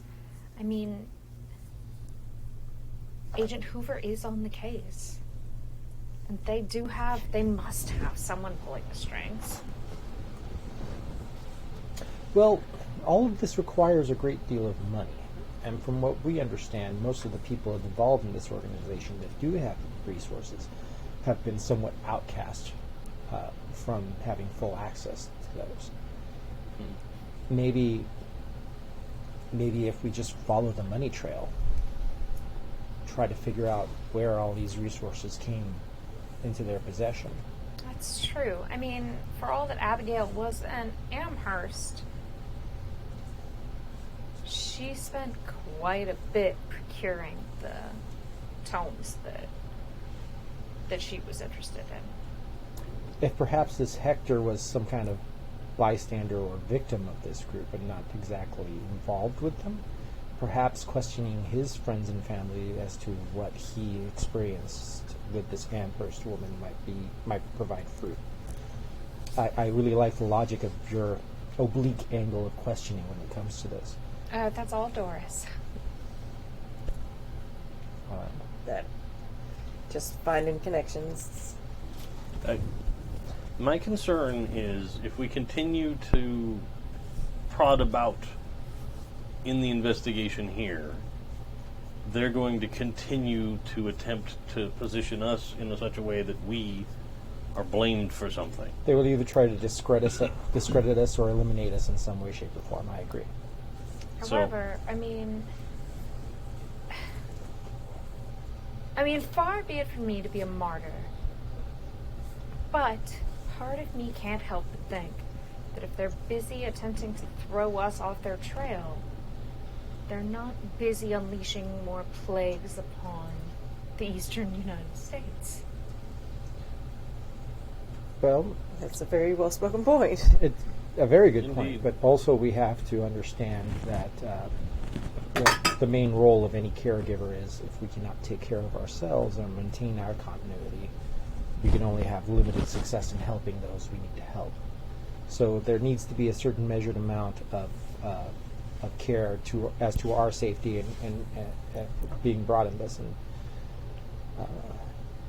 I see no choice but for us to pursue this further. I don't see anyone else that will do the same job that we will. But I think that we should be mindful and take care and not do anything unduly rash, but to try to gather as much information as covertly as possible and report that to those who might take action. I fail to see how we have any authority or power to be able to do anything once we actually do discover the source of this plot in any way, shape, or form. Well, On the continent, my father has some power. And he might be able to... We might be able to lean upon his contacts. There. But... I mean, France isn't as far from England as it once was, and yet. But at the same time, what must be done must be done. Well, I think that we should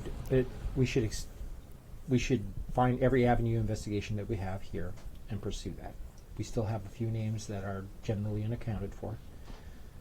Maybe we should seek some means by which to secure their location or identity more fully. I personally don't know how to go about that, but that's an option. And Well, Pierce Murray is a Manhattan resident and as yet unaccounted for. then maybe that should be our next target. I have to say, I do feel a little bit adventurous in this. Quite the sleuth. Should go out and buy myself a fedora. Next, you'll be opening your own office. Yeah, see? Isadore investigation. Isadore. I think I fall more on the side of following this farther back. I feel like the on-the-ground investigation of these people that have been taking terrible actions, for sure, is best left to people with some level of training on finding people. Like, we've already given over all the names and all of that information that we had to the FBI. None of us are trained law enforcement officers, but we are trained at investigating things academically. Maybe we'd be better served by removing ourselves from this equation entirely, going off and seeing if we can find the source of this madness. But outside of a tenuous connection with an artist in England, we don't actually have any information about what might be over there. And I just feel like if there's anything that any of these other people had, Abigail had an artist. What if someone else had a writer? What if someone else had a friend that might be able to point us in a more specific direction? And it's just possibly the fear speaking and wanting to be out on as solid ground as possible before we undertake what is likely to be a journey of great peril. Well, I've done my share of traveling the world after things that just started off as stories and myth. I mean, to me, it seems a logical jump to perhaps start in Bath, where this monk was doing his writings, or if not there, wherever he did his writings. There's been more times than I can tell you where we had a vague rumor or story or description of something that we ended up finding great temples or strange places that everyone had thought were lost or simply stories, and they ended up being quite real. There may yet be a lost city of gold. Who knows? Indeed. I have not found that one yet. Still looking. You'd have to race me. But nonetheless, my method is very thorough. I like to investigate every avenue that I can before moving on to a new venue or a new source of investigation. I think that since we are here in New York and there already is an available source of information that we may know, we actually have we've discovered some very important things visiting these locations. Arming ourselves with a maximum amount of knowledge before we start skipping around would probably behoove us.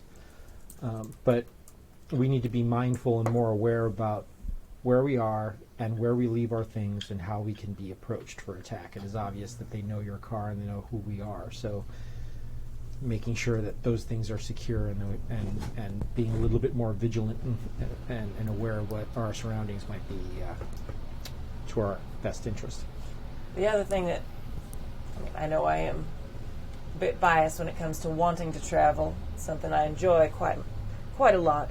But the other thing that traveling would provide us is an alibi if they were to try and frame us again for something. It's hard to frame someone who's halfway across the Atlantic, especially if they have a date their tickets were purchased and the day they left.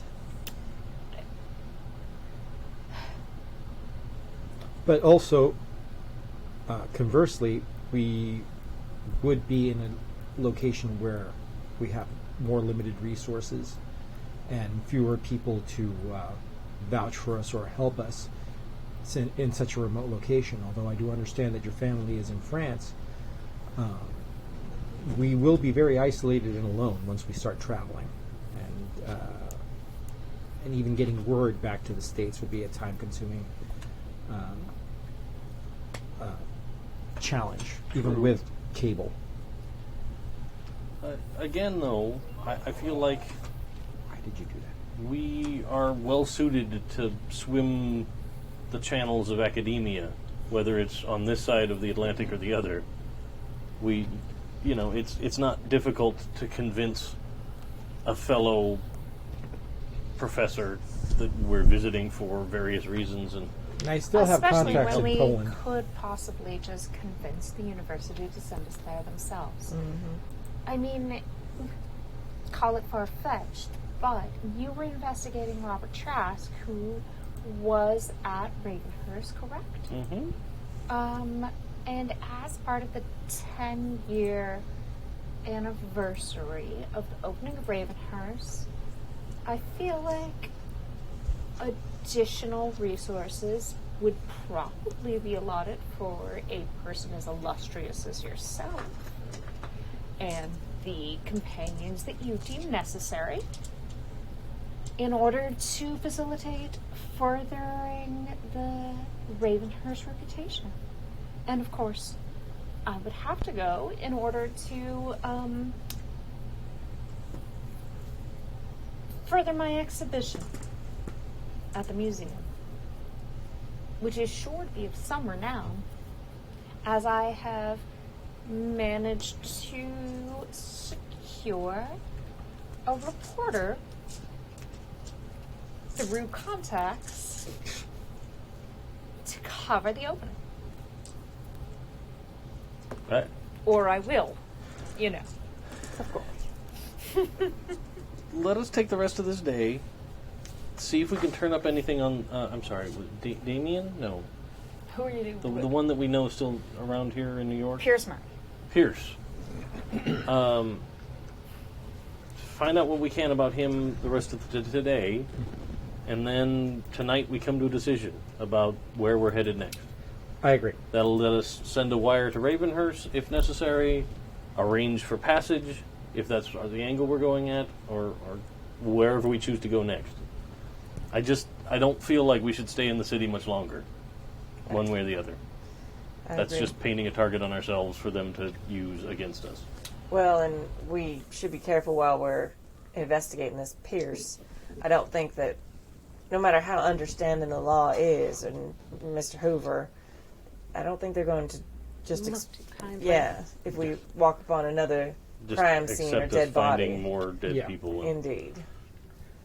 But also, one of the points that I wanted to bring up, since several of the people in our group, bodies reanimated or no, were at a known crime scene, the police might actually have more to go on now once that's been investigated. Perhaps after we're done this, maybe going to Agent Hoover and asking him what the progress is.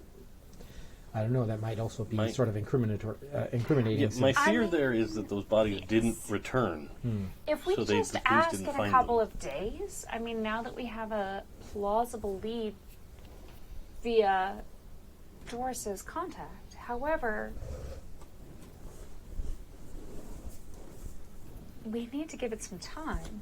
If we come upon them, come right after, it just Yeah. seems so suspicious. That seems suspect. Well, after I said it, it became... I'm sorry, I'm not used to these sort of things.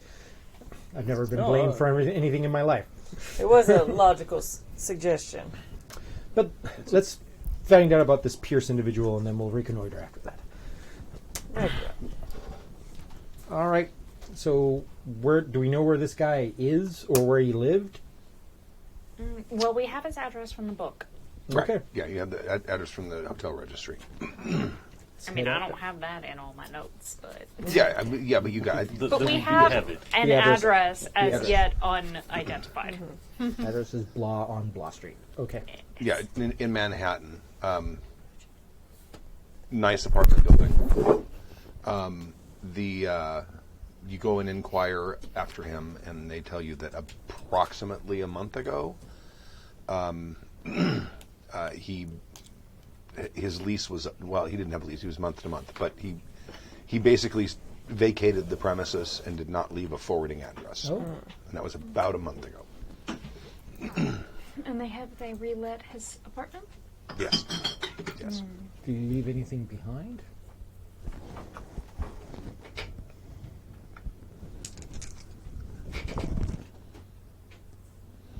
Yeah, there were some clothes and a couple photographs. Oh,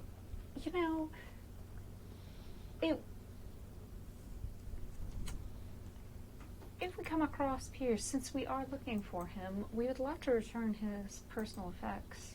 Especially, I know that photographs are so dear. Still. Make a persuade roll. Or is there deception? What's the... Well, I mean, I have a persuade, so Okay, persuade will work. it's a possibility that this may happen. It's not a possibility that, went well, since that's a 68 over my 55. The landlord says, I would really prefer if you were just to let him know and he can contact me, and then I can forward the left items to him. Of course. We will keep them secure for a If few you would months. if you would give me your card so I could simply hand it to him. Is that- And if we could look at them photos so we could describe what he may have left behind. Sure. Thank you. Takes you into his office, and he's got a little storage room in the back. AF. Brings out a box, and there's some clothes in there, like some shirts and a couple ties and things like that. And there's a photo. The photograph. There's two photographs. One is, and they look rather old. They're like, what do they call those things? Like daguerreotypes, or the ones On glass? on metal or glass yeah. or something like Yeah. that. They're old. These are old photos. And one of them looks like, The tin types. yeah, that Yeah. kind of thing. Yeah. One of them looks like it might be maybe his parents and him as a child. Okay. And the other one looks like it might be a wedding photo of the same two people. Of the parents. Yes.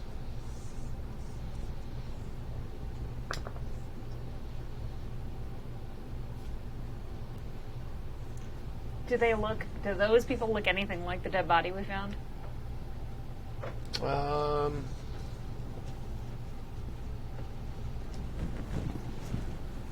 You talking about the one on the over the river? Mm-hmm. Sure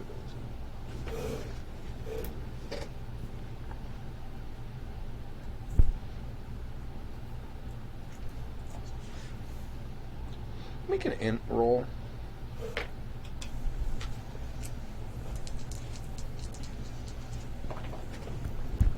That is an 11 under my 65. Okay. Hopefully my persuasion could have gone so well. You do not see any familial resistance. Or resistance. I am not related to that man. I totally am. You don't feel any resistance. I'm resisting this familial. Of the people that you've seen thus far, you're not seeing any resemblance. Which is the word I was looking for.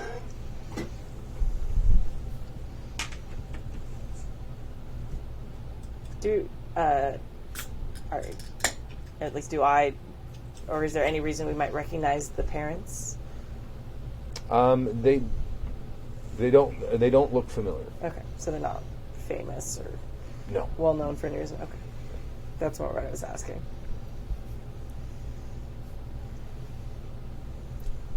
No. Doesn't seem to be much here. All right. Except that it is most likely that Pierce Murray is still alive. I mean, I'm assuming that those photos also don't look like any of the bodies we saw at the barn. With the roll you got, yes. You know all of that, yes. You don't see a familial resemblance between them and any of the people you have seen, living dead or undead. Well, after that disturbing caveat, at least we know that this guy may still be at large. What do we know about him? What he did? Do we know anything about that That's at all? about it. I think the only information you had was his address and his name. I just asked the landlord, do you have any idea what profession he was? He had a very past, so I just don't know what he was doing currently. Give me 1 second.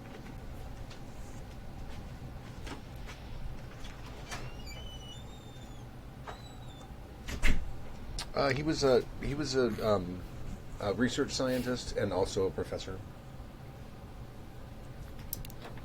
Oh, What kind of research? Biology, I believe.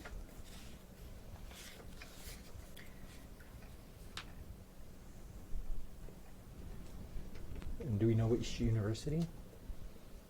That I'm not sure. Okay. That I don't know. That's okay. We can find that out. That shouldn't be too hard. that's certainly not the answer I was expecting. Yeah.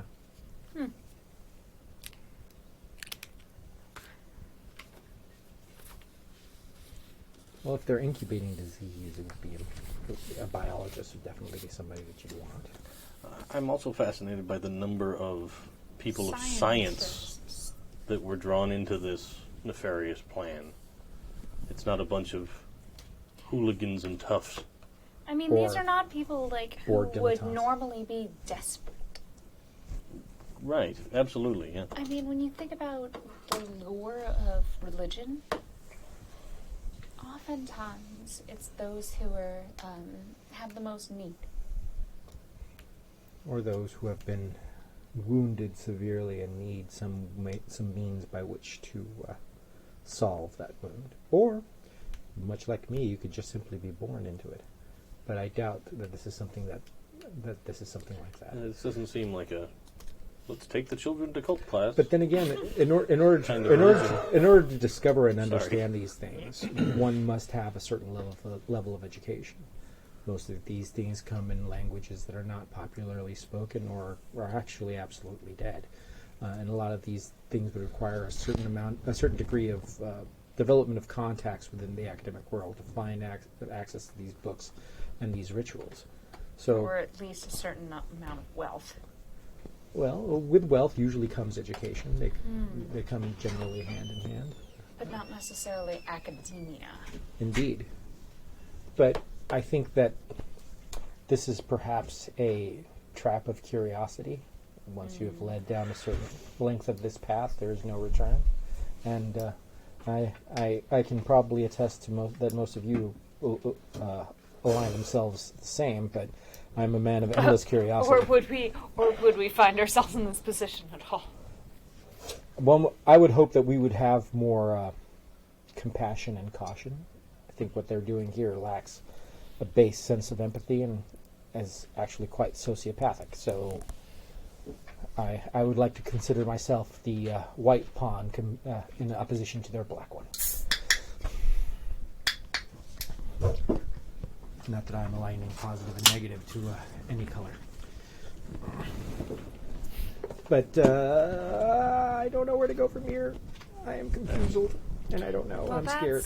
I mean, if we don't believe that Pierce Murray is the body that we found, then reasonable deduction would say that it was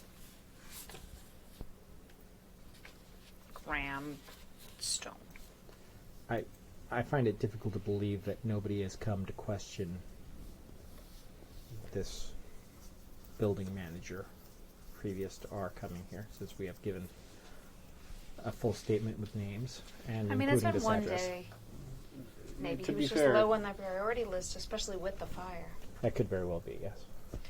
And And not let's everything face is it, as the pressing to me. the strangeness of this case makes it very critical to us. And to very few other To people. to a law enforcement agent, they're probably like, oh well, those correct thoughts. wacky professors out there having their investigations. And granted, we found some terrible things, and they take note of that, but it's still a mystery. It doesn't seem... I don't feel like they would feel like it has a sense of urgency. It's a mystery with a very high body count, and that's my only real Well, problem I mean, with that. with the emergence of the body at the beehives, the honey farm, Yeah, the farmer. then perhaps they'll find some further sense of urgency. However, we can't speculate on what the police are doing. We need to figure out what steps we should take. And as Pierce Murray was our last connection in Manhattan, and I find it, I feel like it would be an unacceptable degree of risk to attempt to investigate the homes of Terrence Sharp and Drake Lambert based on what they attempted to frame us for. That our next step is just to move on. But then again, the thing that saved us from their attempt to slander us was the fact that we maintained a proactive stance and were there to intercede. At the same time, though, if we leave the country, they're not... Any plan that they may set up wouldn't be successful in implicating us. And this attempt at the barn wasn't premeditated. This wasn't something they thought out That was days or desperation. even weeks ahead of time. Mm-hmm. I mean, each of those journals was composed in, as far as I can tell, possibly at max an hour. Yes, I do believe that was a panicked move on their part. It seemed ill-conceived. But to basically waste their lives on that plan as well? Well, it was possibly, and very likely our lives as well. Though I hate to bring up any memories of that place. At the point we're at now, they may not even know whether or not they were successful. All I'm saying is that suddenly fleeing the country is also somewhat suspect, depending. And I do assume that we wish to return here. But that's hence my point about the university. If we can arrange through the university to subsidize our travels. Well, at the very least, legitimize our travels. Then we have a legitimate reason for fleeing New York as soon as humanly possible. Well, I have found that following this group's counsel so far has led me in maddeningly strange That baseball player. circumstances. You have not led me astray so far. So if whatever you fellows dictate is the best course of action, I'm willing to follow that. And Doris, do you agree? I mean, what are your thoughts?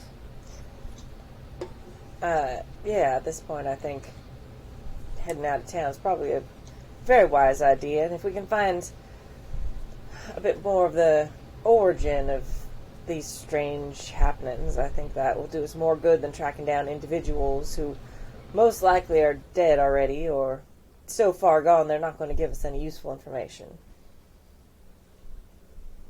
Then it's settled. Then we should return to the university and make arrangements. Okay. Well, let's tidy up what we have to tidy up here and go.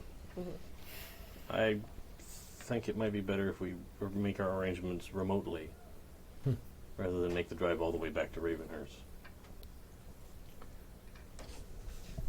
Out of character. It all kind of depends on what resistance we think we're going to get from the university at doing this. Maybe, I don't know, it's one of those things that face-to-face pleading or Yeah. This is all about what you're going to tell them, Yeah. right? We're like kind of Yeah, hinging on your reputation here. all right. Well, I'm a guest they've invited, so... I mean, you can leave whenever You do whatever you want, yeah. Exactly. but I can't afford, to jaunt across the Atlantic Neither can I. for on my own dime. Yeah. Well, perhaps if I were to put into the university that I needed your assistance on my next book, there may be something that might grease the wheels. It was something that might get them a bit of attention. And also there are some very good archaeological, anthropological, and other groups that might be interested in that skull, and that might be a justification for hopping over to the pond with it too. Indeed. Do we have the skull with us? Do you have it with you? Or do we leave it at the university? I think she left it with her think I left publisher. it. Or I just don't recall, I'm sorry. Neither No, do yeah, I think I left it I'm at the assuming university. it's at the university. Yeah, I think that's where I left it. Oh, I think you said you hid it somewhere in whatever apartment you were renting or something. Oh, yeah, at the university. So it's at my Yeah, place at the university. But hidden, not like Yeah. wandering around Yeah, not sitting anywhere, on like a like waiting on the for it coffee to drive table. someone Coffee else table. mad to suicide. Like, There's just this string of apartment supers that have Yeah. all jumped off the roof because they keep going in to check because they haven't heard from you in a Yeah. while. They're like, everything okay in there? Oh my god! oh my god! Ah! Yeah. I like to think that the apartment supervisor would fail the intelligence roll. So just Possibly. go, kind of lose some sanity and I then keep- rationalize yeah. it the fuck away. I keep doing that. That's why it's worked for me so far. So I know. It's It's really just Isadore who needs to yeah, He just who needs needs to to dumb learn up to some. rationalize. Yeah, he Yeah. needs to dumb up. So- Dumb down. so keep drinking. I think My precious brain cells. I can make a case that I'm going to try and track down how the treatment for Robert Trask ended up and write a paper on it in association with the anniversary of the murderer guy name insert here. Robert Smith. Yes. It's not Robert Smith. That's It the is. lead singer of The Cure. Yeah, well, It's Robert Strickland. he seems cured now, doesn't he? It's Strickland. Yes. Charles Strickland. Neither Robert nor Smith. I mean, it started with an S. What do you want from me? But in association with that event coming up and to see if there have been any breakthroughs in treatment in London where Trask ended up, and that we've already established some connection between Trask and Abigail and the artwork in her apartment and all of that, it seems like there's enough connections here that I could make some kind of academic argument that I need perhaps a small sabbatical to investigate this so that I could write a better paper for publishing. And if you vouch for Isadore, No, actually, and I'm going to Doris go. vouches for me, then we can all afford to go on this trip. But I could also go to my apartment saying that I found certain connections between ancient cultures and these rituals, and that I need to go to Europe to further research these connections to write a paper on that. And since I actually have some fairly titillating information towards that recourse, I might get something out of that. So, And possibly see if you can convince your department to fund the acquisition of those the- books. The books of Yellow. Yes. Do that too. Well, let's go make some persuasion rolls, shall we? Okay. If that's what it's going to take. I think That that's is what it's it going would to take. Ooh, I might be quitting my job. Are you writing a? You're basically writing a telegram to the Can't you- head of the university. Here's the I question: mean, it's Are New we York and Ravenhearse. Can you make a phone call? Probably. are we going to have to return? Do you want to bring that skull with us? Well, let me just tell you, you're getting near the end of the semester, and it's going to be pretty problematic if, teaching professors aren't there to give the final marks to the students who are about to finish their term. You're very close, because it's like June 1st. So school No. it has to be ending within the next week or so. So what you're saying is, If you get a fantastic persuasion roll, they'll probably cover for you. But otherwise, you're going to go, that sounds like a really interesting idea. You should do that during the summer, which starts in a week. Where have you been? You're going to get questions. They know where I've been. Yes, I yes. have been communicative about that. Yes. You see what I'm saying, though? I do. These are just things that would come up because you would just know them. The first phone call I'm going to make is to my teaching assistant. Okay. And Everyone gets A's. I will dictate out grades for everyone Okay. over the phone. Okay. And then when I make the second phone call, I can say, all of those grades have been submitted. I did the testing early, knowing that I was going to be traveling on university business. Okay. That's my attempt, All right. in order to perhaps get an advantage on, or whatever the mechanic is called in this, on my persuade roll, because that's not really great. So you call your teacher's assistant first, Yes. whatever it is, professor's assistant. Give out the grades. Have him fill out the forms or whatever, and then Sure. Which really he was gonna do anyway. right. Does he Right, do yeah. any of his own paperwork? Come on. No, of course not. No. And then you're going to call Evans Phineas Blankenship. Blankenship, yeah, psychiatric department. Mm-hmm. So can I have that advantage? I'll give you a bonus die for that. Yay! I'll try that with 4th grade this year. It's May, and I finished grades, and I turned them in. Can we all stop coming for the next few weeks? Will not work. What? You just have to get a TA. That's the problem. Yeah, the real problem is you don't have an assistant. And tenured professors can get away with a lot of bullshit. I mean, non-tenured professors get away with a lot of bullshit. I had a really good persuade roll. I had a history professor who showed up to class stoned. Oh, wow. Oh, wow. There's a double We got zero. a 9. There Okay. you go. Aw, yeah. Nice. 9s Under today. 40. Dr. Blankenship says, "I think that's a wonderful idea. I would love to know how my very innovative." Was he the one that actually? He did, yeah. It was Yeah. him. I would love to know how my very innovative and modern techniques have helped their treatment over the pond. Yes, I would love to report back as soon as possible. Excellent. I've already sent out word about possible travel to the other side, so they will be prepared with as much information as possible. Excellent. Yes, sounds like a grand idea. Yes. While we're at it, is there any room in the discretionary fund for some travel allotment? Yes. Yeah, this university's flushed with cash. Oh, good. All right. You know that. Loaded. Yay, pre-depression. Just so long as I don't have to call my folks. Yeah, they said that they can. What do you need as far as?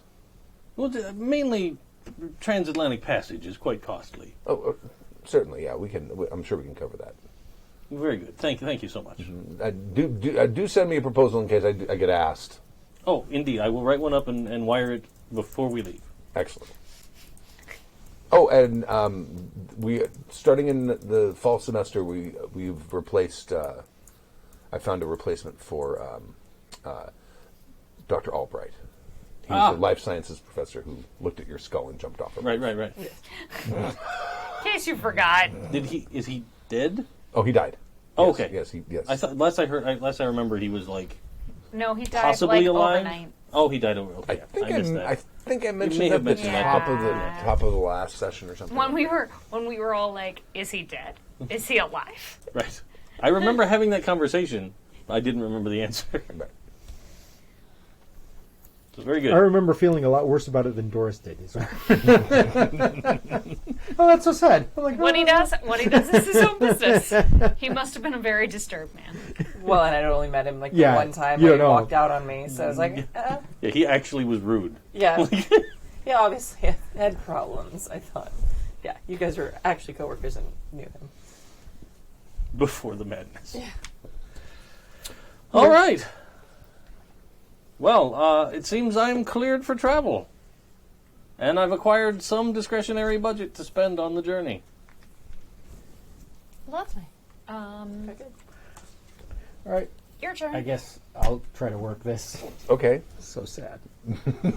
I'm so bad at this. Duplicity is not his thing. Well, it's not duplicity. You're being It's just 100% truthful. framing, Actually, that's true. framing in the correct manner. Basically, I'm going to spend a day sort of working up a detailed proposal Okay. and resource material and subjects for this book that I need, and I'm going to emphasize the need for a research assistant because it's basically going to be me leveraging for the university my contacts in Poland to further the study of this, and I'm asking for a sabbatical and discretionary funds to do so. Okay. All right. So I guess it's a persuasion roll? Sure. Oh, man. Does he also get a bonus die? Because I hate my life. Okay. Well, his make a- proposal? Yeah. You want me to make an anthropology roll before that? Yeah, to go ahead. Do a thing? Yeah. All right, let's see what I got. I failed the anthropology roll, which I actually have a pretty good thing at, but I don't. So it's just straight up persuasion. What the heck? What am I going to do? I got some luck, right? You have luck. Yeah, I got 65 points of luck. I mean, literally everyone has so much more luck than I do. 51. It's kind of important, so I will. That's a lot, though. That's What's a your lot. persuasion? Point for point. 10%, which is the basic. Oh 'cause I God, you don't have it have at all. persuade. No, I have a cult, but I don't have persuade. Well, let's see. Maybe Doris can, help. Yeah, All right. Can I use fast talk? Sure. Okay. I don't have any of that either. Ooh, I get to check persuade. I forgot. Yeah. So I'm going to ring up the university. Ring, ring, ring, ring. Mm-hmm. So whoever I would... His boss, which would be Margaret Ravenhearse. Okay. Well, I'm not just going to talk... I'm requesting some fellows to go with me on this trip. Okay. Some very specific... slowly in the conversation... Well, that would be his department head is who Okay, you want perfect. to, if you want to. Yeah. Unless Okay. you're just going to go straight to the chancellor's office. I could do that. You can try that. Yeah. Okay. I am famous. You are. Hello? Are you looking up his name? I mean, I can persuade in 5 languages, Yes. but only at 10%. Chancellor, important guy. Oh, of course. Well, you're probably talking to the secretary first. No, that's... I don't know his name, so I called him Chancellor important. Right. I wouldn't know his name, but that's fine. Guy de important. Yes. I mean, you who served the one I actually want to speak to. Yes. Robert Canton. Canton, okay.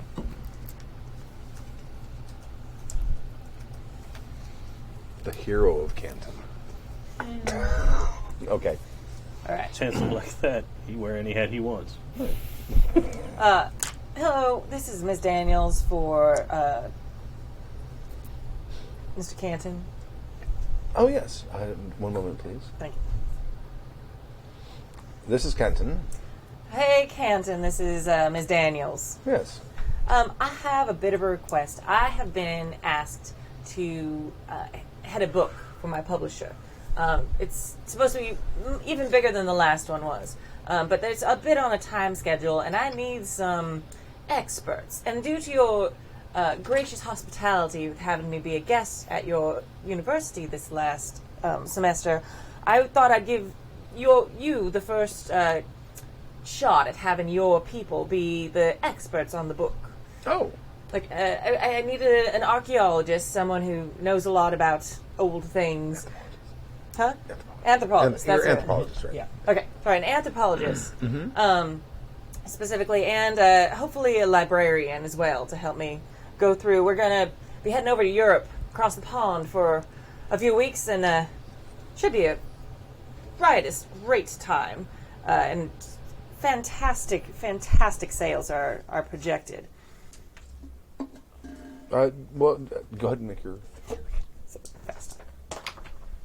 24. Oh, I totally make it. Boom. Okay. 45. That sounds like a grand idea. Should I check with Margaret and see if she's interested in it first? Give her the right of first refusal and all.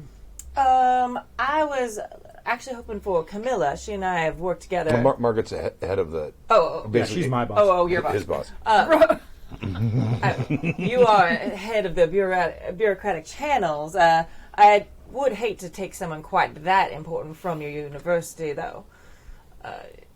Well, yeah, she usually does do a.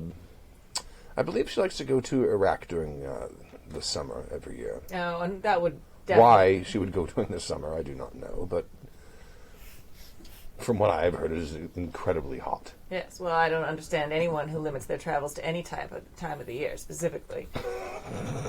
Beyond my understanding. But I have worked with Isadore a bit. He seems to be a grand fellow and very knowledgeable, although be a bit quiet. And he might be a... And also European. And I do know he speaks many languages that would be quite helpful. Yes, he does. Indeed. He does seem a bit twitchy, though. Do you think that's... Well, he is a bit reserved, but honestly, for something like this, that might be preferable. We don't want someone hogging the spotlight, as it were. They're there to assist, not to, you understand. Of course, yes. And you need a research assistant as well, I assume? Yes, that would be ideal. Very well. And Camilla has helped me in the library at Ravenhearse University a few times. I'm much better with maps than I am with libraries, you see.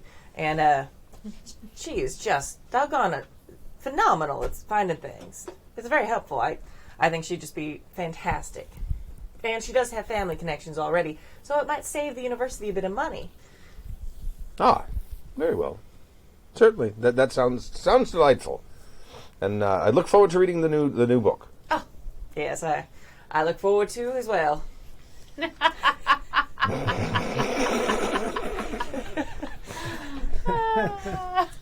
Not do a lot of her own writing. I was going to say, who is your ghostwriter? I want to meet this person. Oh, I think we may have established that. I think we What did. was her name? No, that was Gertrude Bell's my Rival. Rival. Oh, Right. wow, that's cool.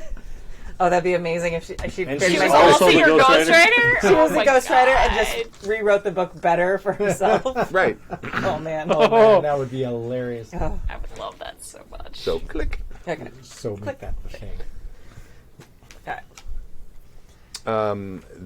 So you guys are wherever you are. This is probably a few hours later now. We're probably in like mid to late afternoon, and the concierge comes and says, "There was a phone call from Agent Hoover, wishing to speak with someone of your troop."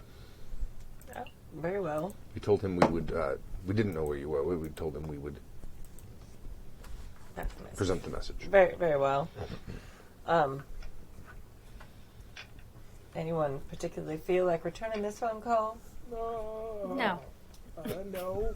However, I feel like, Edward, you and Agent Hoover, I can try. you struck it off quite well, didn't you? Fairly. Everything seemed amiable at the time. In which case? I shall attempt it. Okay. Hello, FBI. This is 100% the like. Yeah. You know that school called mom. And now you got to get home and talk about it, but you don't know what they told her. Right. Before this happens, another phone call comes in from your reporter friend from the Times. Okay. It says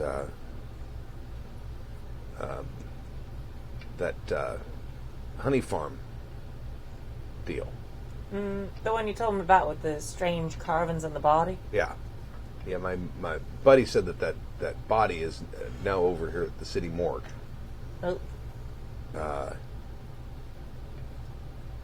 You've been involved in some weird stuff. I got a contact if you want to see it. This is something. it's like see the body. We need to go to our real morgue and not just the newspaper morgue. This is something. Going too many morgues. I suppose if you think, I mean, all right, at your suggestion, it seems that you think it's important. Maybe. All right. My buddy overheard something. You got mentioned by name Oh. at this site. At Some other names I didn't recognize. He didn't recognize. Honey Farm? Yeah. Do you have any context for how it was mentioned? Well, there was someone there from the feds. Someone there from the feds. Yeah, saying something about you were intending to go there. Oh. Interesting. All right. I just thought I'd give you a heads up. Yes, that's helpful and very strange. I think someone like me would be interested in a honey farm. All right. Well, thank you so much. And yeah, if you can set up me and I actually have some people from the university or who are helping Who me. also like looking at dead bodies. She's trying to be like Right. sound like she's no, really, yeah. Who've been helping me a bit with this research. It might be helpful if they. I mean, I wouldn't know the symbols from anything else, from music notes probably, but they might be able to recognize them or know something about them. So, all right if I bring them along. Yeah, we gotta go. We gotta wait till second shift. All right, that's fine. All right, thank you. Click. I will relay that information to the group. Oh, great. Oh, a That's good to morgue. know I've before always the phone wanted call. to. I've always wanted to go to a morgue. I find that the advancement of our sciences is so fascinating in that direction. I've always been wanted to be named in a murder investigation in some I way, shape, mean- or form. Who would have heard that we were planning to go out there? The FBI agent that we told. You Yeah, we We literally did told tell him, him. and he My said, bad. "Please That's a don't bad do idea. that." Well, then we just tell him. Then, boy, are we glad we didn't go. We took his Exactly. very good advice. We took his advice and we went instead to the Sugarcane Club, Indeed. where witnesses can place us there all evening. Indeed. And the staff at the plaza saw that I came in disheveled Right. the next day. Yes. Disheveled and smelling of booze, because disheveled itself Yeah. is not a Yeah, exonerating yes. situation. However, Right. Covered in mud and gore. When I returned. The man looked like he just killed 7 men. Covered In in a whiskey and rainstorm. cigarette ash. Yeah. Okay. Yeah. so All right. we have nothing to fear, at least not from the police. Well, Unless they found something else. I mean, if it is along the same level of complexity as 4 hastily written journal entries, then I have We can come up with something. greatest confidence that we shall be fine. All right. I'll make the phone call. United front. Well, do we want to go? I should call before we go on this body adventure. Yes. yes. Yeah. All right. I'll call. And Okay. we have to wait until graveyard to. Oh, that's right. Right. Yeah. I was wondering if you guys could come down. I have some questions.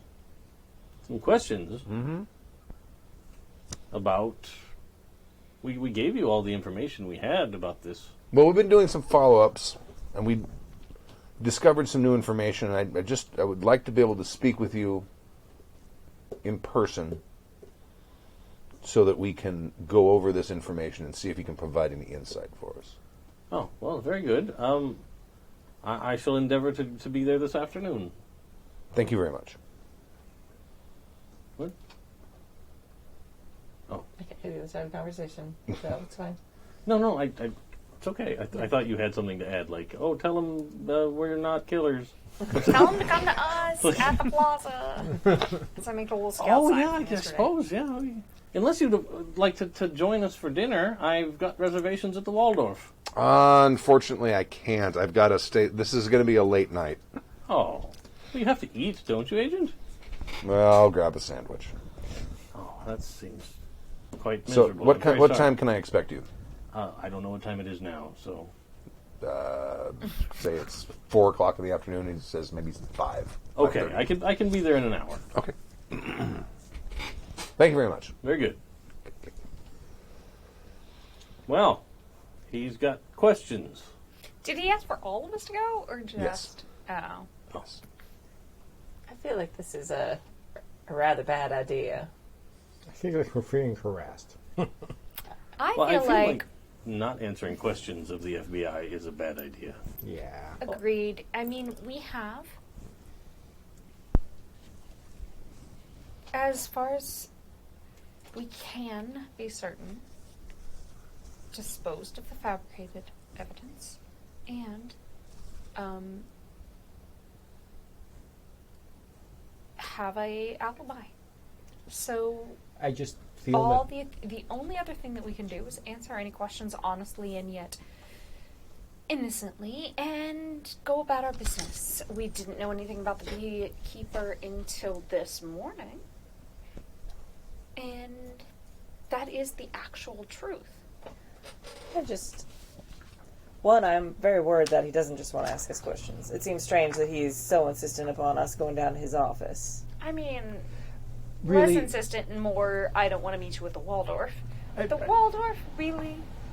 Look, if I've they heard had there's a strong new salad. suspicions of any wrongdoing, they know where we're at, and they could very easily send people to collect us.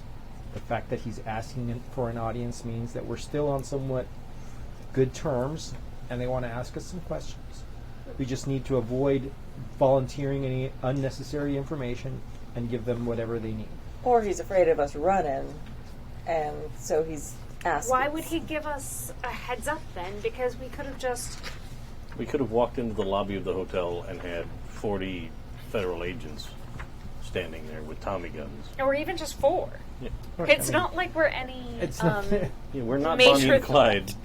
No, but we're also not all great liars, let's be honest. And those of us who aren't will keep our mouths shut. Well, Namely myself. And myself. I just believe that it would be that raising any further suspicion. Meaning all of us. All we have to do is we don't have to lie. We just have to omit the grisly details that will get us all committed to our own institution. this is what I'm worried about. Yes. Like I said about the shot. But refusing will force. He's going to get what he wants, whether he forces our hand or we volunteer it, one way or another. He is a federal agent, and if he wants to question someone, a bench warrant is very easy to get at this point. Especially just for questioning. If you even bother. If he'd even bother. True. But certainly us smuggling ourselves onto a transatlantic liner this afternoon and escaping is the wrong choice. Indeed. Oh, It's yes. not Not what to I mention, we need to wait for the funds for the university to come through anyway, so. The aura of legitimacy. Right.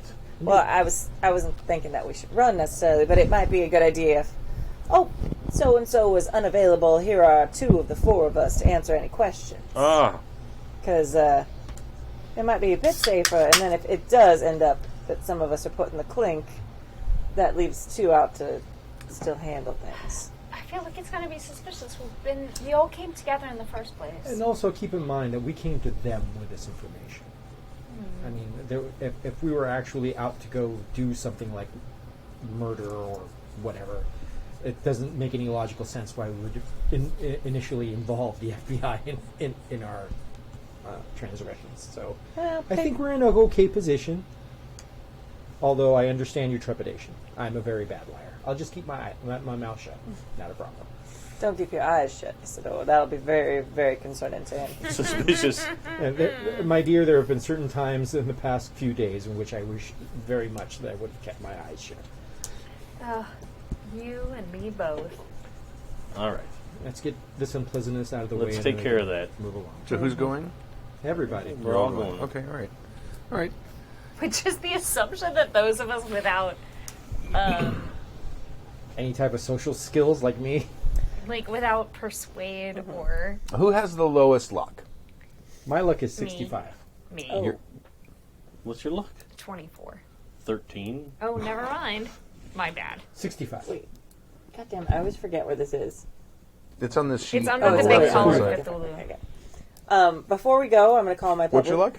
45. Okay. I'm going to call my publisher. Be like, if I don't... Yeah, It's miserable. yeah. Same as miserable. I'm going to call my publisher and leave them instructions that if I don't call them back within an hour, they are to call my lawyer Okay. and send my lawyer down to talk to Mr. Hoover. Okay. All right. So they call you in first. They basically have a bunch of chairs in a waiting room, and he comes out and he calls you in. Oh, good. He takes you into a room, and there's a desk or a table, and you sit on one side, and he sits on the other side. He says, "I have a few questions about." And you notice there's what do they call that little? It's a side table, the little sort of narrow tables. Like a buffet. Yeah, there's Like a one console table? There's like one of those against the wall, and there's a broken lantern on it. Ah. And he says, "Now, when you had last been here, one of your companions mentioned the possibility that you were going to that you might go to the Carruthers honey farm." Oh, yes, You after recall that this? whole bee incident with my car. Right. Yes. Indeed. Did you? No, you convinced us that was a terrible idea, and we should wait for your men to Right. Okay. follow through on that. Okay. Had you ever heard of the Carruthers honey farm prior to this? Not until their bees ended up in my car. You don't know anyone who's worked there in the past or had any business dealings with them or anything of the sort like that? No, I don't believe so. Okay. All right. Would you be willing to submit to fingerprinting? Oh, certainly. Okay. Thank you. And it shows you out. And they take you to a place to... Oh, it's got to be all the the ink. Yes. Mm-hmm. And this isn't like the cool ink they use today, which I just know, like this wipes rubs away off, and yeah, goes magic. away forever. Yeah. Who's the next lowest luck? I do. Okay. So you go in, and exactly the same scene. I'm going to ask you to make a power roll, which is sort of your... What is that? It's your sort of Oh, it's a your stat. will. It's a stat. It's also your magical ability, but it's also sort of your strength of will to see. You recognize this lantern. You're like, oh shit, that's the Threw that lantern. at the broadside of a barn. That's the lantern that I was able to hit the broadside of a barn with. Lit. I make it. It's a 3280. Okay, all right. So you keep very cool. Dang.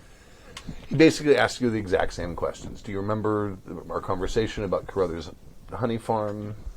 I do, because that was the box that was in Professor's car. Right. And you guys, now your companion said that there was some debate whether or not you were going to go there. I mean, it was the debate that we had in front of you. You said that we shouldn't go, and that we should wait for your men to go, and therefore we waited for your men to go, and to see what had happened. Now, he left me with the impression that this debate continued after you left. I mean, kind of, but in the end we didn't go, and So- instead so- we went to the Sugar Cane Club. So who was it that was still wanted to go, and who was it that decided to heed my advice? Do you recall? Not at all.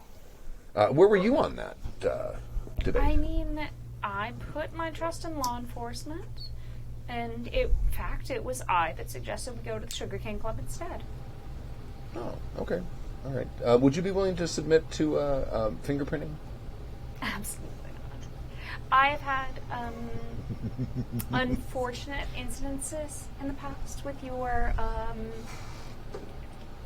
associates. I mean, obviously not you, but you have to understand that in a woman in my position, that not everyone is as conscientious as you are yourself, and merely the impression that I might have my information on file often serves as enough of a incentive for people to assume unsavory motives. Oh, I can understand that. We're just trying to eliminate people that had even a tenuous connection with Carruthers, because there was and you can very easily do that by asking people at the Sugar Cane Club. As I said, that is where we headed straight after your office. Okay. And if you ask the people there, they will attest to our whereabouts. Okay. All right. And he asks for the names. You give them. Sophia Edwards, whoever the bouncer was, Right. the bartender, Okay. all the people I know who will stick to the party line. Got it. Okay. All righty. Thank you very much. And takes you, and then Basically goes through the exact same thing with you two. I don't know if anyone else would have had the same reaction to the lantern being there as Seeing she as would. with my lantern that she took. Oh, it was. Okay, well, then you go ahead and make a power roll as well. Alrighty, let's do that then. 09 out of my 80.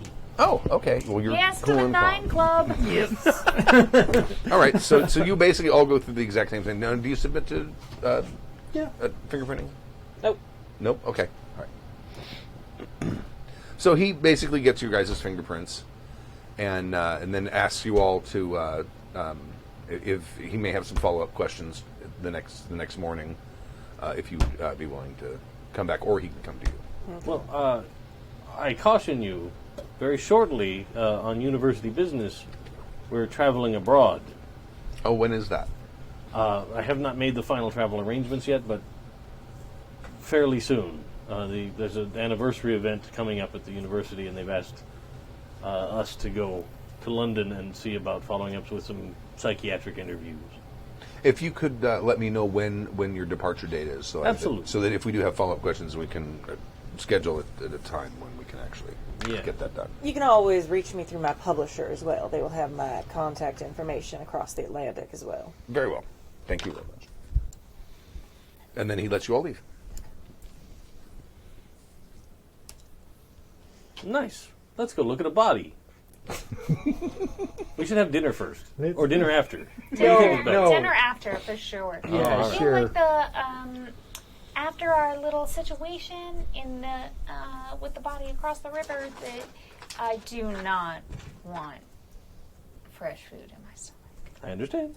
Well, I'm also wondering if it's wise that we all go after all. I could go and take photographs, but it seems a bit strange that right after being questioned about this very scene, that we all go and observe the body from it. But Doris, please. I mean, if you want, but Perhaps it would be best if you and I stay outside the building, perhaps in a boîte somewhere across the street where we can keep an eye on the car since it's been assaulted before. But I'm willing to do that solo if you were intent on examining the body. I'll admit, I've been curious. But I suppose. I just think the fewer of us they identify, the better. And if I went in there, I can take pictures for both of you to observe later and see if you identify the marks, and the doctor might be able to go in with me, and since he is, in fact, a doctor, and give us a bit more information. You wouldn't know it the way I roll most of the Yeah, time. I know. I was just thinking the I same am a thing. I was doctor. like, yes, who misidentified dead bodies and yellow fever and didn't even have a hangover cure. It was in the bag. Mm-hmm. So are you all going to go there, and then some of you are going to stay outside? Yeah. Or- Okay. That's the deal. Okay. Is there somewhere like a We're gonna restaurant take or something or a store? We're going to take separate vehicles, I feel like. Yeah. Yeah, I think that's a good idea. And you should find somewhere not right outside to Yeah. hang out, yeah. There's like a watering hole across the street. Okay, cool. that Actually, I like the idea of Tea parking the house. car somewhere nearby and just sort of like yeah. a tea house. Tea house also sounds good. I like tea. Well, there are no watering holes really. Because, Yeah. I mean, they're literal watering holes. yeah. I keep forgetting that this is Prohibition time. You want tap or sparkling? It is funny, how often we use that in games. I'd never really thought about it before this game. Oh yeah. Like, we'll go hang out at the bar and keep an eye on it. I don't know, it's just very interesting. Because what other kind of places do people hang out at? Look, going to a lot of bars and drinking in our role-playing games is on brand. Yes. Yeah, it is. Yes. So, I mean, maybe, it's like maybe it isn't as significant to other people as it is to us, but to us, pretty significant. you can hang out at a library. You can hang out. I mean, there's a couple other places, but bars are so ubiquitous. And there's Yeah. almost always going to be, especially across the street from a hospital or a municipal building or something. There's always going to be one. Yeah. Hey, that Or, is- let's say that across the street there is an ice cream parlor that Isadore and I There you go. camp out at. I think that's Okay. great. Yeah. Okay. All right. I'm partial to strawberry. So Go and I heard there's a What, the- flavor you- they have mint. the chip. reporter's outside. He's okay. Chip. Ooh. I brought my camera. Okay. Living on the edge. I already forgot his name. Something Lewis Smith. Yeah, Yes. Yeah, it sounds like. that was his friend reporter. This is the guy, the person you personally Oh, got it. know, Okay, all right. who has another name, Hey, guy, Luke Allen. Luke. That's what it was. Yes, I thought Luke was the guy at the paper that was your friend. Luke he is is. the guy. Yeah. That's who called her. Yeah. So And then the guy who went out and went on the story is Lewis Smith. my mistake. Luke, Oh yeah. this is Dr. Freedman. He knows a lot of Good stuff. afternoon. Lewis is in the lobby All right. waiting for us. Okay. Is that right? I've asked you guys a couple questions because he's doing some follow up. Depends on what the questions are, but sure. All right. They lead you inside, Yeah. and the place is abandoned practically because it's at this point probably 8 o'clock at night or 9 o'clock at night. So he goes and he.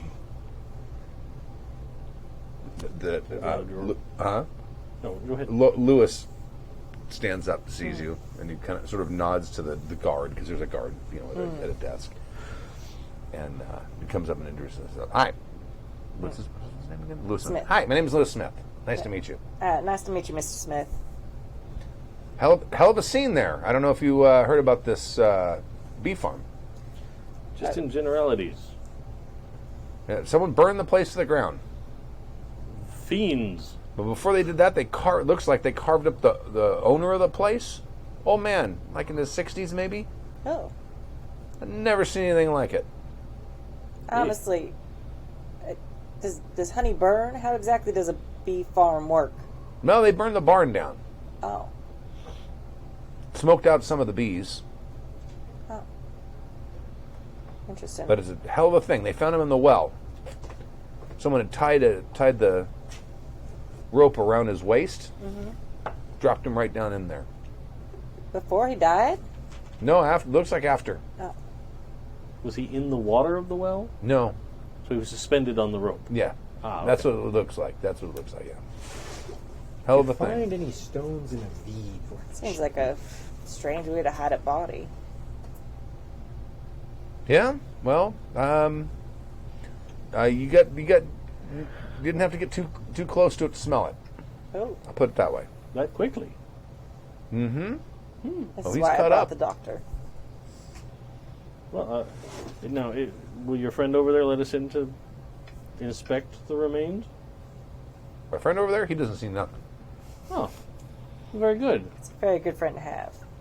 Those are the best friends. But I believe that an investigation on the remains would be the best course of action to see what we can uncover. All right, sure. He leads you back there. He says, your names were mentioned by the feds. That's what Luke was saying. You know anything about this? I can keep things confidential. I mean, we would appreciate all of it being confidential, yes, and anonymous, but we're not really exactly sure how. I found this skull, you see, and there might be some cults around it or something. I didn't know that when I found it, but that's how I got in touch with Luke. He was doing a story on that, and they've been threats and strange things from quite a lot of these people. Do you think this was the same cult? I have no idea. Cutting up a body sounds like a very We'll cult-like know more thing. when we see the All poor right. farmer. They takes you in, and the guard is slowly following behind you and unlocks the door. They take you into the room, and they take you up to one of those Freezer drawers. Except it's probably not a freezer because this is the 1920s. It's an ice box, probably. Maybe. Mhm. There's refrigeration by now, right? Is there? I don't know. Is there? I think there is. I don't know. I'll look into it later. Okay, all right. Well, it's a box. It's in, And it is cold. and it's cold. Yeah. So pull the thing out. And it's got a blanket over it, Dramatic reveal. and on it it's carved. Okay, like this, the yellow symbol. with basically like 4 puncture wounds and 3 incisions, Ugh. and it is, and there's on his chest maybe like 6 or 8 of them, and they're very uniform. Each one is almost meticulously cut, so when you compare one to the other, look almost identical. Are they positioned over like anatomically important areas, like They seem to be. over There's heart, like one over the heart. stomach, over Yes, okay. they seem to be placed strategically. They're not Sure. deep. They don't seem to be deep. There's not a lot of blood. There's a little bit. In And they- 1913, refrigerators for home use were invented. Oh, okay. But artificial refrigeration began as early as that's like ice. The vapor compression refrigeration was invented in 1834. Oh, wow! I didn't realize it was that early. Okay. Yeah. So, but and where these incisions are, they're swollen. like infection. That's kind of what it looks like. I'll go get a glove and do a little Oh, just kinda- prodding and. Okay. Yeah. There's like, it feels like there's a lump. All right, I don't want to have any idea what that is, I'm going to take some pictures. Okay. but I have an idea what it is, and I don't want to open it. But I feel like we should. We should protect ourselves. From the dead body? I suspect there may be something inside. Oh. All right. Do the reporters know anything about if there's a scheduled autopsy or? For the morning. Okay. Yeah. Do we leave it, or do we want me to? I mean, what do you think might be in there? I'm fearful to think, but given the nature of the fact that this was from a bee farm, Oh. Insects of some type? Bugs? Do you think there are bugs Perhaps. in there? Dear Lord. it'd be very rapid. I mean, this man just died yesterday, and does he still smell? You still have? Yeah. This is very early for this kind of, especially since he's been in refrigeration. This is like advanced decomposition stuff. Something's going on here. That would explain why he wasn't buried if they want whatever in him to hatch. Oof. She's going to look at the reporter. I'll talk to the reporters too. Okay. Look, there's something unusual here with these wounds, and beneath them there appears to be some sort of nodule that is unusual. Morning edition comes out at 7. That's an hour before the autopsy. That's quite a scoop. I mean, it could be dangerous. You mean like a disease or something? Indeed. Yeah. The Should we dead are often vectors for disease. Should we be wearing masks or something? Is there anywhere you could be on the other side of a window in this room? I'm asking. Yeah. Yeah. You might be better served standing over there, Okay. and I shall garb myself appropriately and see what's inside. Okay. They walk over and. I'll do that too. Okay. So, be prepared to take pictures if I die horribly. Ready. Good point. I will put on as many protective things as I can find about. Okay. So I assume there's probably some surgical wear. And Yeah, of course. Yeah, absolutely. Yeah. all that stuff. Did and we all- bring your car? Yeah. Leather aprons and gloves and all that stuff. Yeah, masks. I think I probably would have left my bug stuff. Beekeeper suit. Yeah, my beekeeper stuff in the car. There's a lot of protective equipment here. Okay. So, all right, I will grab a scalpel and make an incision Okay. Where? over where I felt the The lump. Okay. Yeah. So you kind of start cutting a little bit, and it starts kind of moving slightly. Yes. Seems like insects. And then on one of the cuts, like this one here, it parts. Huh. And I need you to make a sanity check. Great. Finally, fail something like I mean, seriously, I'm sick of being the only one we can't be losing the sanity. only one being going in slowly insane. Stay tense. Let's keep it. 37 Never under mind. 40. Okay, so you made it. Okay. Wait, your sanity is 40? Yes. I have a tenuous grasp with reality. I'm getting there. Jesus. When you treat the insane all the time, this There- is long before therapy became standard. It's almost like this incision is like two eyelids, and it opens, and there's an eye. And it's moving. What in shit is that? And it's looking at you. Stab it. And it's like has a white and an iris and Yes. oh Stab it. nope. Stab it till it's dead. All right, but nothing came out where I made an incision. No, it's like you stabbed next to it, and all of a sudden... It was like, oh, I woke it up. Right. Great. I'm just going to put the sheet back. Okay. I'm going to push it back inside the drawer, and I'm going to close the door. Okay. I'm going to say, it's a terrible infection. Don't anybody need to do anything else with that. All right. It's like, I don't know. I think one of the mics is going bad. There's like a buzz. Yeah. We'll figure it out what show it is later. All right. That was a bit anticlimactic. Yes. It is. I'm sorry. Apparently the infection was possibly accelerated by the humidity inside the well. I'm attempting to mislead the reporters Okay. Yeah. while maintaining direct eye contact with you. Gonna nod. Very well. Well, at least we know. Thank you for, and I'll see if my friends at the university know anything else about these symbols. It does seem similar to the symbols that we've seen from this cult in the past. So I don't know. Do you know anything about them? Any names or anything? Any leads you can give me? I know that.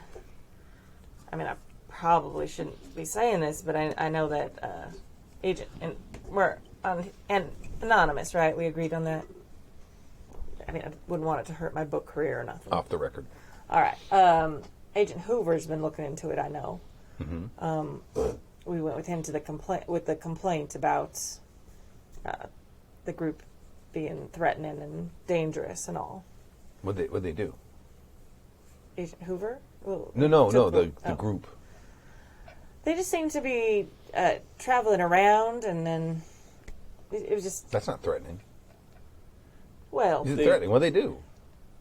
I mean, I'm gonna do like the bastards. Oh, I did not make it. Shit. She's gonna kind of like stutter and look. I mean, I am a woman. It doesn't take a lot for me to be afraid of things. Oh my god! I was swallowing spit when you said that.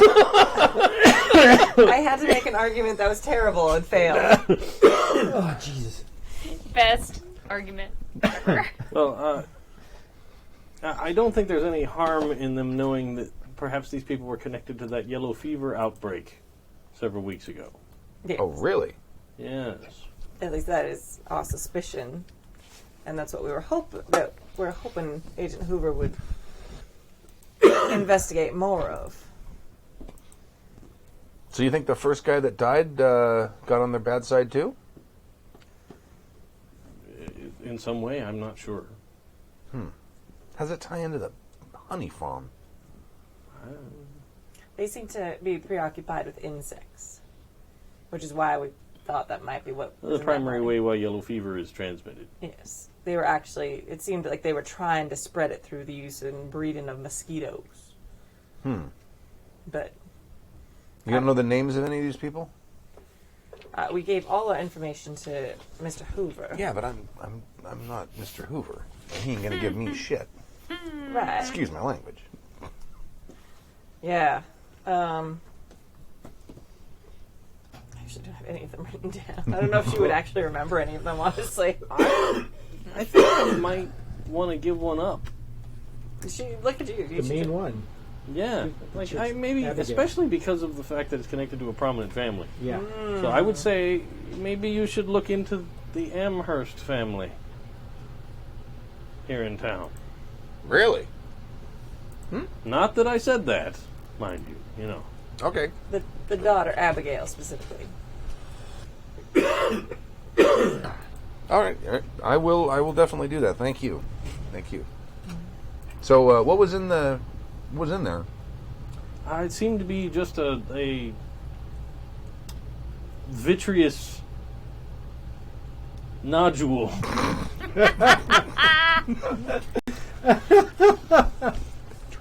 Oh my god, Yes, vitreous nodule is the best. Like I said, the infection progressed far faster than I would have expected, but perhaps not unheard of. I'm not an expert in human remains in humid environments. No, I understand. Okay. All righty. Well, thank you. Thank you very much. Thank you. I appreciate this. It's fascinating, really. In what context were our names brought up? There was an agent there from the feds who had mentioned to someone else there, one of the local cops, that there was some people talking about coming over here about something. Interesting. Well, thank you so much. If we find out more and think it might be pertinent, we'll get in touch, and perhaps you could do the same for us? Certainly. Very well. We're gonna go. Okay. So you go to the ice cream shop across the street, the ice cream parlor. 4 flavors. Amazing. I will try some of your iced cream, please. All right. Well, it seems sort of like we're a little private place somewhere. There's a booth. Yeah. Well, it definitely is connected. It had that symbol all over him. And it seems there's some sort of weird nodule infection or something the doctor found. Doctor Edward? I can't explain what was there. I don't know if these people managed to implant some kind of an animal beneath the surface of the skin. I don't know. But one of the incisions that they left appeared to have generated its own eye with which to look about. Sorry. Your reaction is much as mine was. I can't explain it in the same way I can't explain our friends in the rain the other night. Oh. No need to think on it any further. We knew that terrible things are terrible and that this symbol comes to no good. Well, that is definitely disturbing. I fear for the poor medical examiner in the morning. Well, So it had the same, outside of the yellow sign, did it have the same pattern as the others? Was it cut across the throat like the others? No, it was engraved upon the trunk. multiple times. Yes. I forget how many you said. What was- 9? Like the 6. 6. So that was the cause of death? Bleeding by carving of the flesh? For lack of a better term? Possibly. So there was 6 symbols, like 6 of the yellow signs carved into him, but not 9 of the little, like, not the inverted V thing. No. But And they weren't in the shape of a V. No. They were positioned over organs and vital spots. the small parts of the symbol on the inside look to be puncture wounds. Yes. So That something may well have been. Yes, what killed him. And he was very strategically placed by hung in the well, but not in the water. Suspension over a pit or water seems to be also a pattern here. Yes.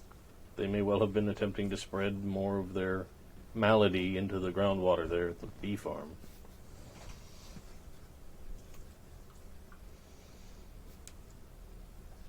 It's very disturbing. I'm telling you, man, if they manage to pull latent prints off of an incinerated lamp, I'm going to be pissed. Or the rest of the barn. Yeah. Well, I mean, none of us gave us their fingerprints, right? I would did. be I did. Yeah. Oh, good. All right. Excellent. I thought it would be suspect not to. Indeed. I couldn't come up with a valid reason that didn't seem too sketchy to avoid it. Because it's not, it is our God-given right as Americans to not incriminate ourselves or give information.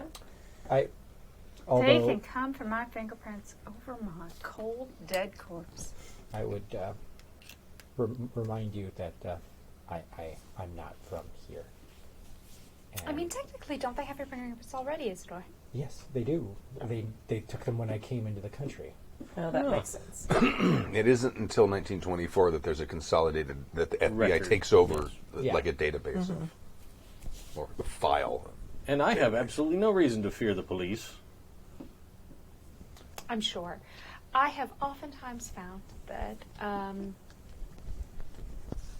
any hint of evidence to the contrary will presume guilt rather than innocence. So I don't feel any need to give them further ways to incriminate me. Law enforcement, where I come from, is a tad more draconian, and I've been raised in a situation where resistance is looked down upon and severely punished. So that was my knee-jerk reaction. My apologies, perhaps. No, was not the best choice. You're right. Your prints are on file already, so it does no harm. I just have been in a tight spot or two around the globe and would prefer not be connected to some of those things, perhaps. Yeah, Isadore after that is kind of like really concerned and kind of worried. Well, I think we You should. can't do jail again, man. I think we should continue with our travel arrangements Indeed. and perhaps make them as quickly as possible. I agree. Okay.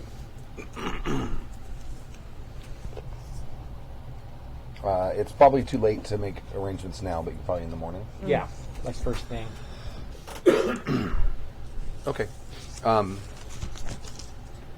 It might be a good idea for us to be somewhere incredibly public this evening, whether we dine at the hotel or... I think that would serve us well. Agreed. Agreed. There's just a wonderful host at the Waldorf. Like I brought up before. His name's Oscar. We should go see him. He's fabulous. Excellent. Okay. The Waldorf Astoria? Yes. That's a hotel, isn't it? Yes. Yeah. But it also has a dining room. Right. Actually, isn't the Four Seasons in the world? Maybe now. I don't Okay. know. Okay, you go But there. yeah, it's this era is the guy, the maitre d' of the Waldorf was also a chef, Oh, really? and he owned a farm just outside New York City, and would invite chefs from the city to come out to his farm, and he would make experimental things, and he invented all kinds of dishes that we know are famous, Right. You know, like the Waldorf salad, like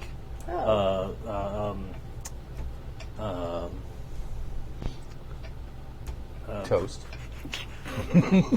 toast.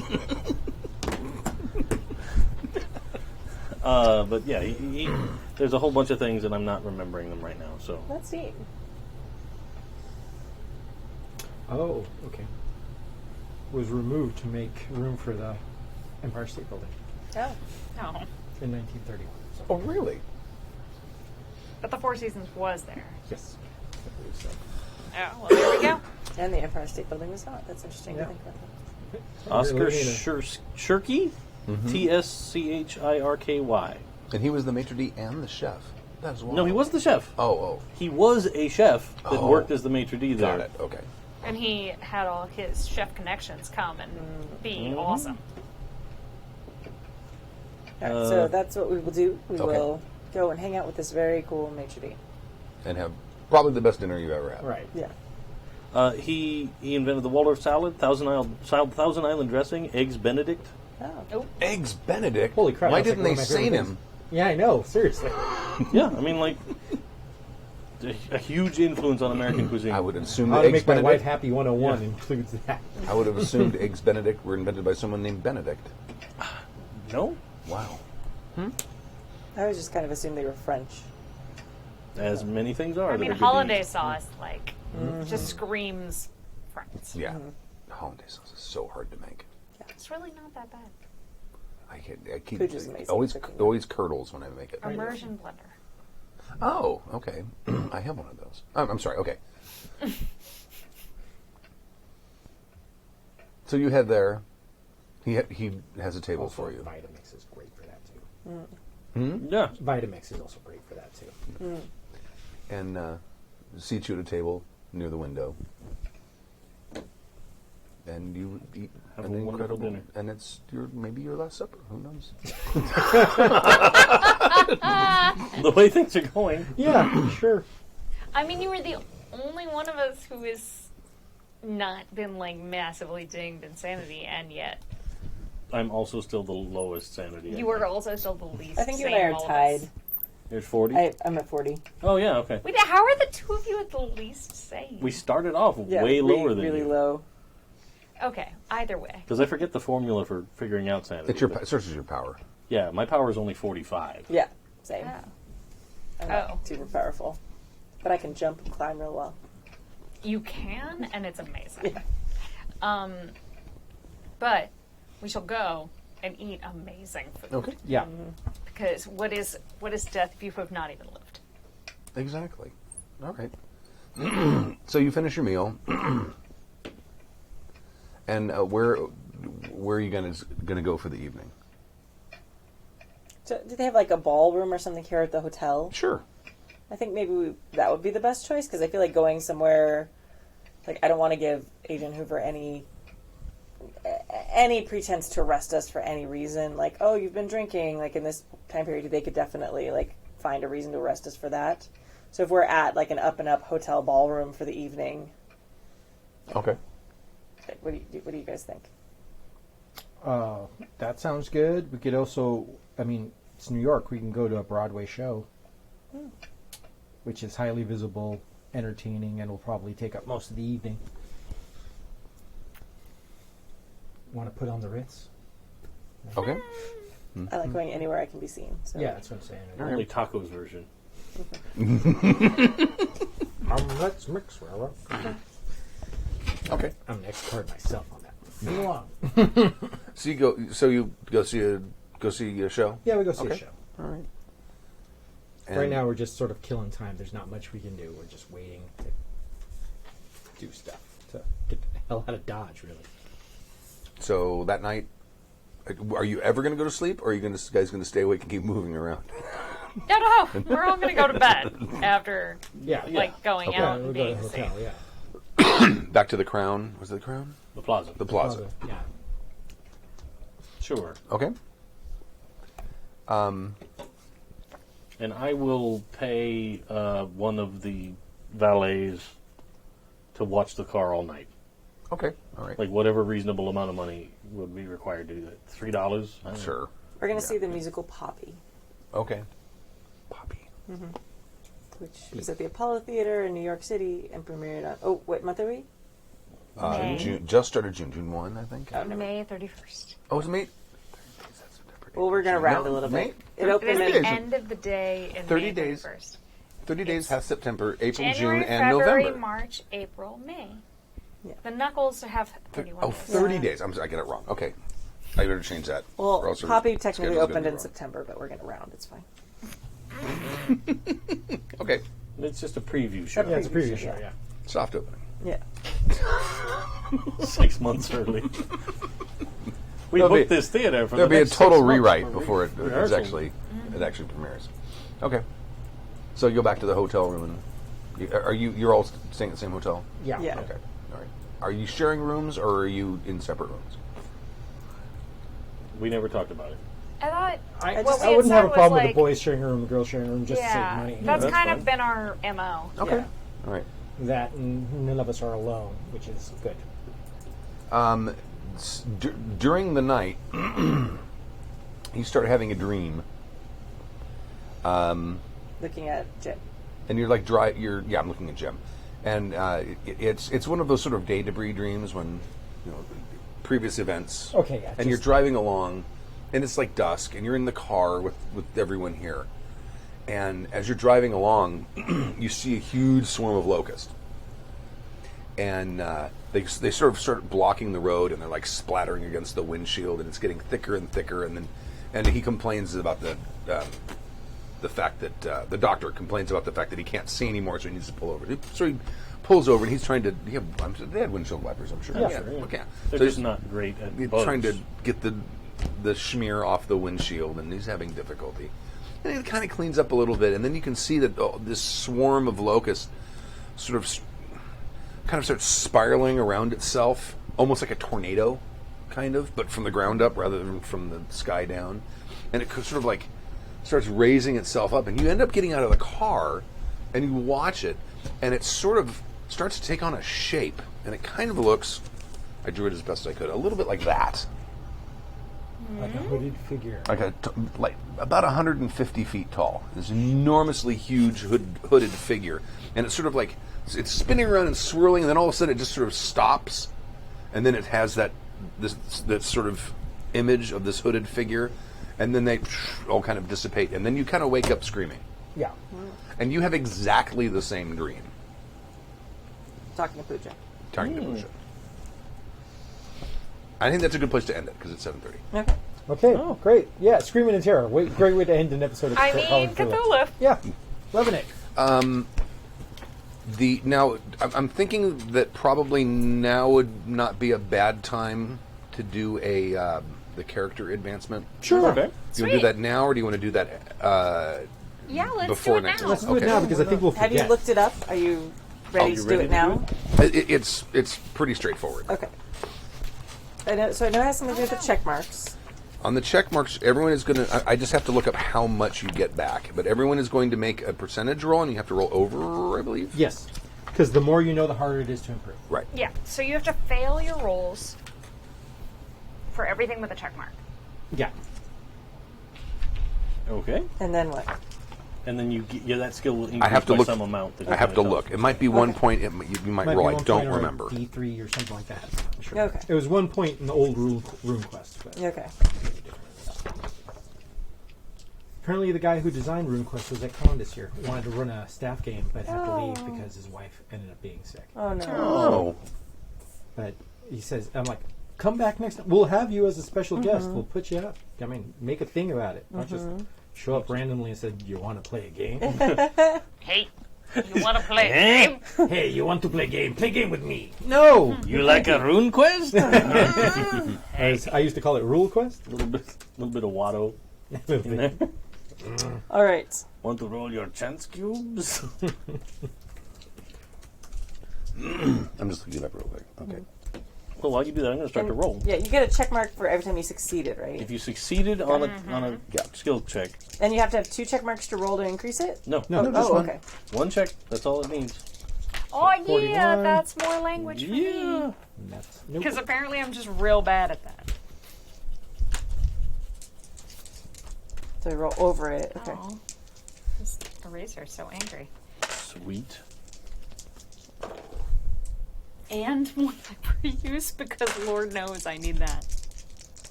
be awesome. Nope. Persuade's not getting any higher, folks. Yeah. Uh-huh. Oh, library use. Oh, yeah. Yeah. Oh my Going god, up. this eraser, the worst. Biology's not getting better. Oh, my natural world My is going occult up. went up. As did mine. My persuade, not so much. Spoot hidden Yeah, that's on, where I JD. just got to that. Nope. I'm excited. Come on, get sneaky. Nope, my stealth Not does so not much. go up. All right. Okie dokie. I'm actually kind of satisfied with I can't believe my 1, library 2, use went up from 75, and my wow. language went up from 70, but my stealth and persuade didn't go up from 55. I mean, I can believe it because percentages and that's how Yeah. they are, but at the same time, I'm sad.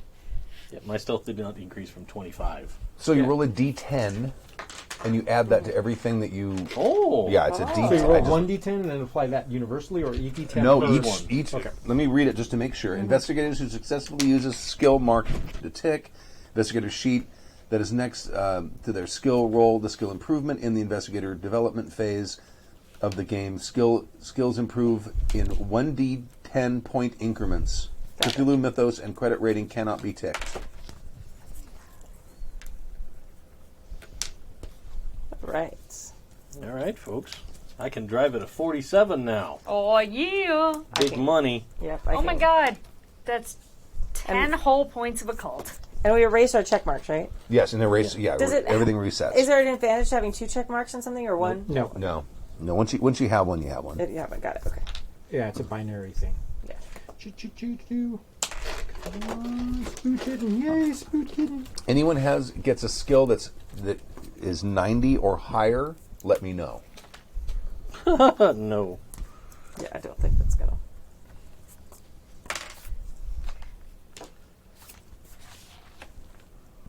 Not bad. My occult went up to 65.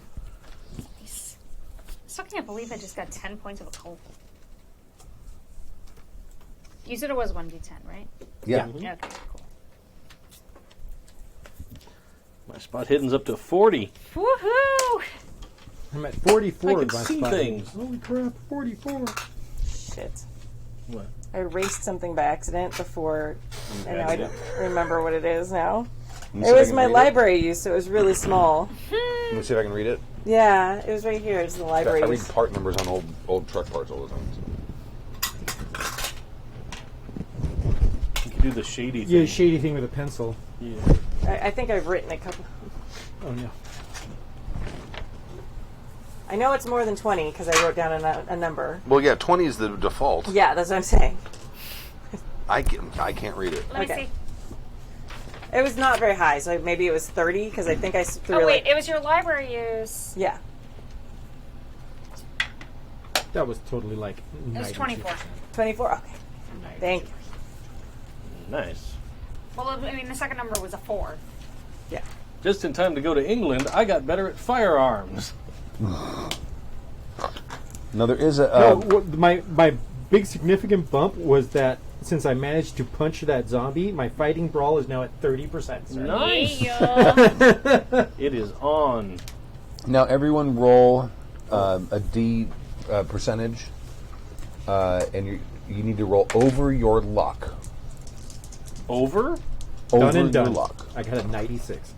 I got this. I know, right? Like, oh yeah, I did it. Okay. And Not difficult. everyone's used it, right? Yeah, yeah. Okay. So that you add a D10. A D10 to luck? Yeah. Do we get sanity back? Can our sanity increase too? No, this isn't that long Oh my of a break. god, I I'm got just- 9 points of luck. I got so 10. happy. Wait, I'm That's sorry. a I was still 10. finishing the last part. I missed. What do we do with the percentile? Roll and see if you can get roll, over sorry. your luck. Roll over your luck, and if you do, you've used some, right? Yeah. Okay. Oh, there we go. Yeah, I did. Okay, then roll a D10, and that's what you get back. All right. I'm up to 23 luck now. Oh yeah. I got 33 now. I'm super lucky. I mean, it's higher than my original starting out luck was, so I'm That's just gonna good. take it as a win. Yeah. Yeah. So this is a actually- game about little victories. Yeah, I actually really like that way of character advancement. Yeah. Yeah. me It's too. interesting. It's the most novel part of this entire game system. Yeah, that's super neat. I would also really like to get some sand back. If you guys don't get arrested by the time you go on the boat across the Atlantic, there's plenty of downtime to. I'm to telling do you, that. Sue, if they found a footprint, if they found a fingerprint on that thing, I want to see that goddamn roll. I know, right? I demand like- to see it. I threw a lantern at a barn, But and didn't it you caught light on it? fire. Yeah, but it's been on fire. And it was in the sure. rain. It's hard, and it's And been in- rained on. And the thing is, fingerprint technology is still very, very. Oh, yeah. No, it is. Like, this isn't a thing. It's just Yeah. like, on principle, I refuse to give my fingerprints to anyone. But like, it's not like a like, oh my god, they have the lantern, I'm not going to No, give I you my was- fingerprints. It's like, you may be Well, I'm not packing up somebody, and we but haven't like, I stopped don't give a streaming yet. fuck. I was My bad. extremely torn All about right. the fingerprint thing, but I really had to go. No, this guy would submit to that. He's not the type to. Yeah, he's afraid of the authorities. Yeah. Yeah. Don't forget our speech. I got it right here. And I'm like, yeah, no, I'm not going to give the pigs any further Okay. ways to incriminate me later. All right. Thank you very much for joining us for Murmurs at the Abyss, Call of Cthulhu 7th edition. What was this? Fifth game? Yeah, fifth. Fifth game. Number 5. So join us in 2 weeks at 4 p.m. on Sunday, and we will play our 6th session. And you can go to happyjacks.org/shows to find all of the stuff that we do, this show and all of the other ones. Thank you very much. And next week, you can join Kimi and Stu and myself for the triumphant return of travelers. Yes. That's right, Exodus. Yeah, we skipped a session because we were at the con. And then we skipped another session, and then suddenly it's been 6 weeks since we played. It hasn't been quite that long. It's been a while. It's been a little while. I don't remember what Been a happened. hot I'm going to have to, We'll figure it have to out. look it up. That's, you know what? We can watch it. If you go to happyjack.org/Exodus, you can find all the old episodes. Dun, dun, Amazing. dun, dun, dun, Honestly, dun, dun. the best GM tool I ever found was a bunch of friends that wanted to stream games on the internet. Though I have to say, like, it has been really, like, the more breaks we take, the more helpful it is to just go back and listen to our own old Yes. episodes. Oh, Yeah, I listen to the podcast usually at 1.5 speed to kind of blaze through it. Yeah. Not that we want you to blaze through the podcast. But I mean, if it's slow going, yeah, do that speed up deal. Blaze through the podcast. That's Right. You do you. You do you, man. Whatever makes you happy. All right. Thank you very much. We'll see you next time. Bye. Along the shore, the cloud waves break. The twin suns sink behind the lake, and the shadows lengthen in Carcosa. Strange is the night where black stars rise. Strange moons circle through the skies. Much stranger still is lost Carcosa. Song of my soul, my voice is dead. Die thou unsung as tears unshed, shall dry and die in lost Carcosa.